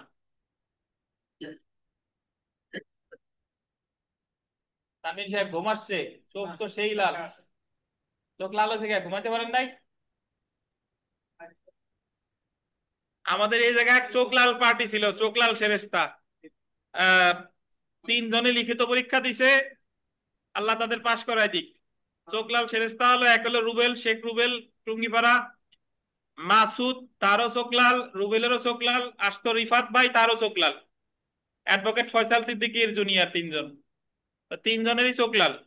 তো দিনেশ আসেন। দাদার কি অবস্থা? জি, দিনেশ দাদার কি অবস্থা? দিনেশ, হ্যাঁ, দিনেশ তো ভালো অবস্থা, সে সব শেষ করে ফেলছে। আচ্ছা, তাহলে এই দণ্ডবিধির 400 401 ধারায় কি আছে ভাই? 400 ধারায় আছে হলো ডাকাত দলের সদস্য, আর 401-এ আছে কি? চোর দলের সদস্য। সদস্য এই সকল অপরাধের ক্ষেত্রে 180 দিনের মধ্যে যদি বিচার বা 360 দিনের মধ্যে বিচার শেষ না করতে পারলেও আপনি এই ধারায় জামিন পাওয়ার হকদার না। বিগত বছর প্রশ্ন দেখেন, একজন ম্যাজিস্ট্রেট মামলা প্রাপ্তির 1.5 দিনের মধ্যে বিচার সম্পন্ন করতে হবে। কতদিন? 180 দিন। যদি বলে দায়রা আদালত 360 দিন। সেলফ প্র্যাকটিসের 1 নম্বর প্রশ্নটা দেখেন, ট্রায়াল ইন অ্যাবসেন্সিয়া, এই জায়গা টিয়া যেন কেউ করেন না, টিয়া ময়না কিছু বলেন না। ট্রায়াল ইন অ্যাবসেন্সিয়া মানে আসামির অনুপস্থিতিতে বিচার, আবার শিয়া সুন্নিতেও যাইয়েন না। আচ্ছা, 3 নম্বরে দেখেন, সমন জারির পর আসামি পলাতক বা আত্মগোপন করলে আদালত তাকে সর্বনিম্ন কতদিনের মধ্যে হাজির হওয়ার নির্দেশ দিতে পারে? এটা হুলিয়া, এটা এখন আর নাই, ঠিক আছে, বাট এ হচ্ছে কথা। 5 নম্বর প্রশ্ন যদি দেখেন, এটা গুরুত্বপূর্ণ। 5 নম্বর ভাই, 5 নম্বর বিবিআই, আসামির অনুপস্থিতিতে বিচারের ক্ষেত্রে আসামিকে হাজির হওয়ার জন্য সংবাদপত্রে বিজ্ঞপ্তি দিতে পারবে কে? নালিশি অপরাধ আমলে গ্রহণকারী আদালত, মানে কগনিজেন্স কোর্ট। নালিশি অপরাধ আমলে গ্রহণকারী আদালত। তারপরে দেখেন 6 নম্বর, আসামির অনুপস্থিতিতে বিচারের ক্ষেত্রে আদালত কোন ধরনের জাতীয় পত্রিকায় বিজ্ঞপ্তি দিবে? বহুল প্রচারিত বাংলা অনলাইন পত্রিকা নাকি? না, জাতীয় পত্রিকা, হার্ড কপি প্রকাশিত হইতে হবে, অনলাইন হইলে হবে না। আচ্ছা, 10 নম্বর প্রশ্নটা দেখেন, সাধারণত ম্যাজিস্ট্রেট 180 দিনের মধ্যে বিচার নিষ্পত্তি করবে। এই ক্ষেত্রে 180 দিন শুরু হবে ম্যাজিস্ট্রেট যেদিন মামলাটি বিচারার্থে গ্রহণ করে সেদিন থেকে। 11 এরকম। সর্বশেষ 15 নম্বর প্রশ্নটা যদি আমরা পড়ি, 15, ম্যাজিস্ট্রেট কর্তৃক 180 দিন এবং দায়রা কোর্ট কর্তৃক 360 দিনের মধ্যে মামলা নিষ্পত্তি করার বিধান আদেশ সূচক, এটা কেটে লেখেন নির্দেশ সূচক। এই যে ক উত্তর হবে, কাটা লাগবে না, উত্তরটা ক কাউন্ট করেন। নির্দেশনামূলক, হ্যাঁ।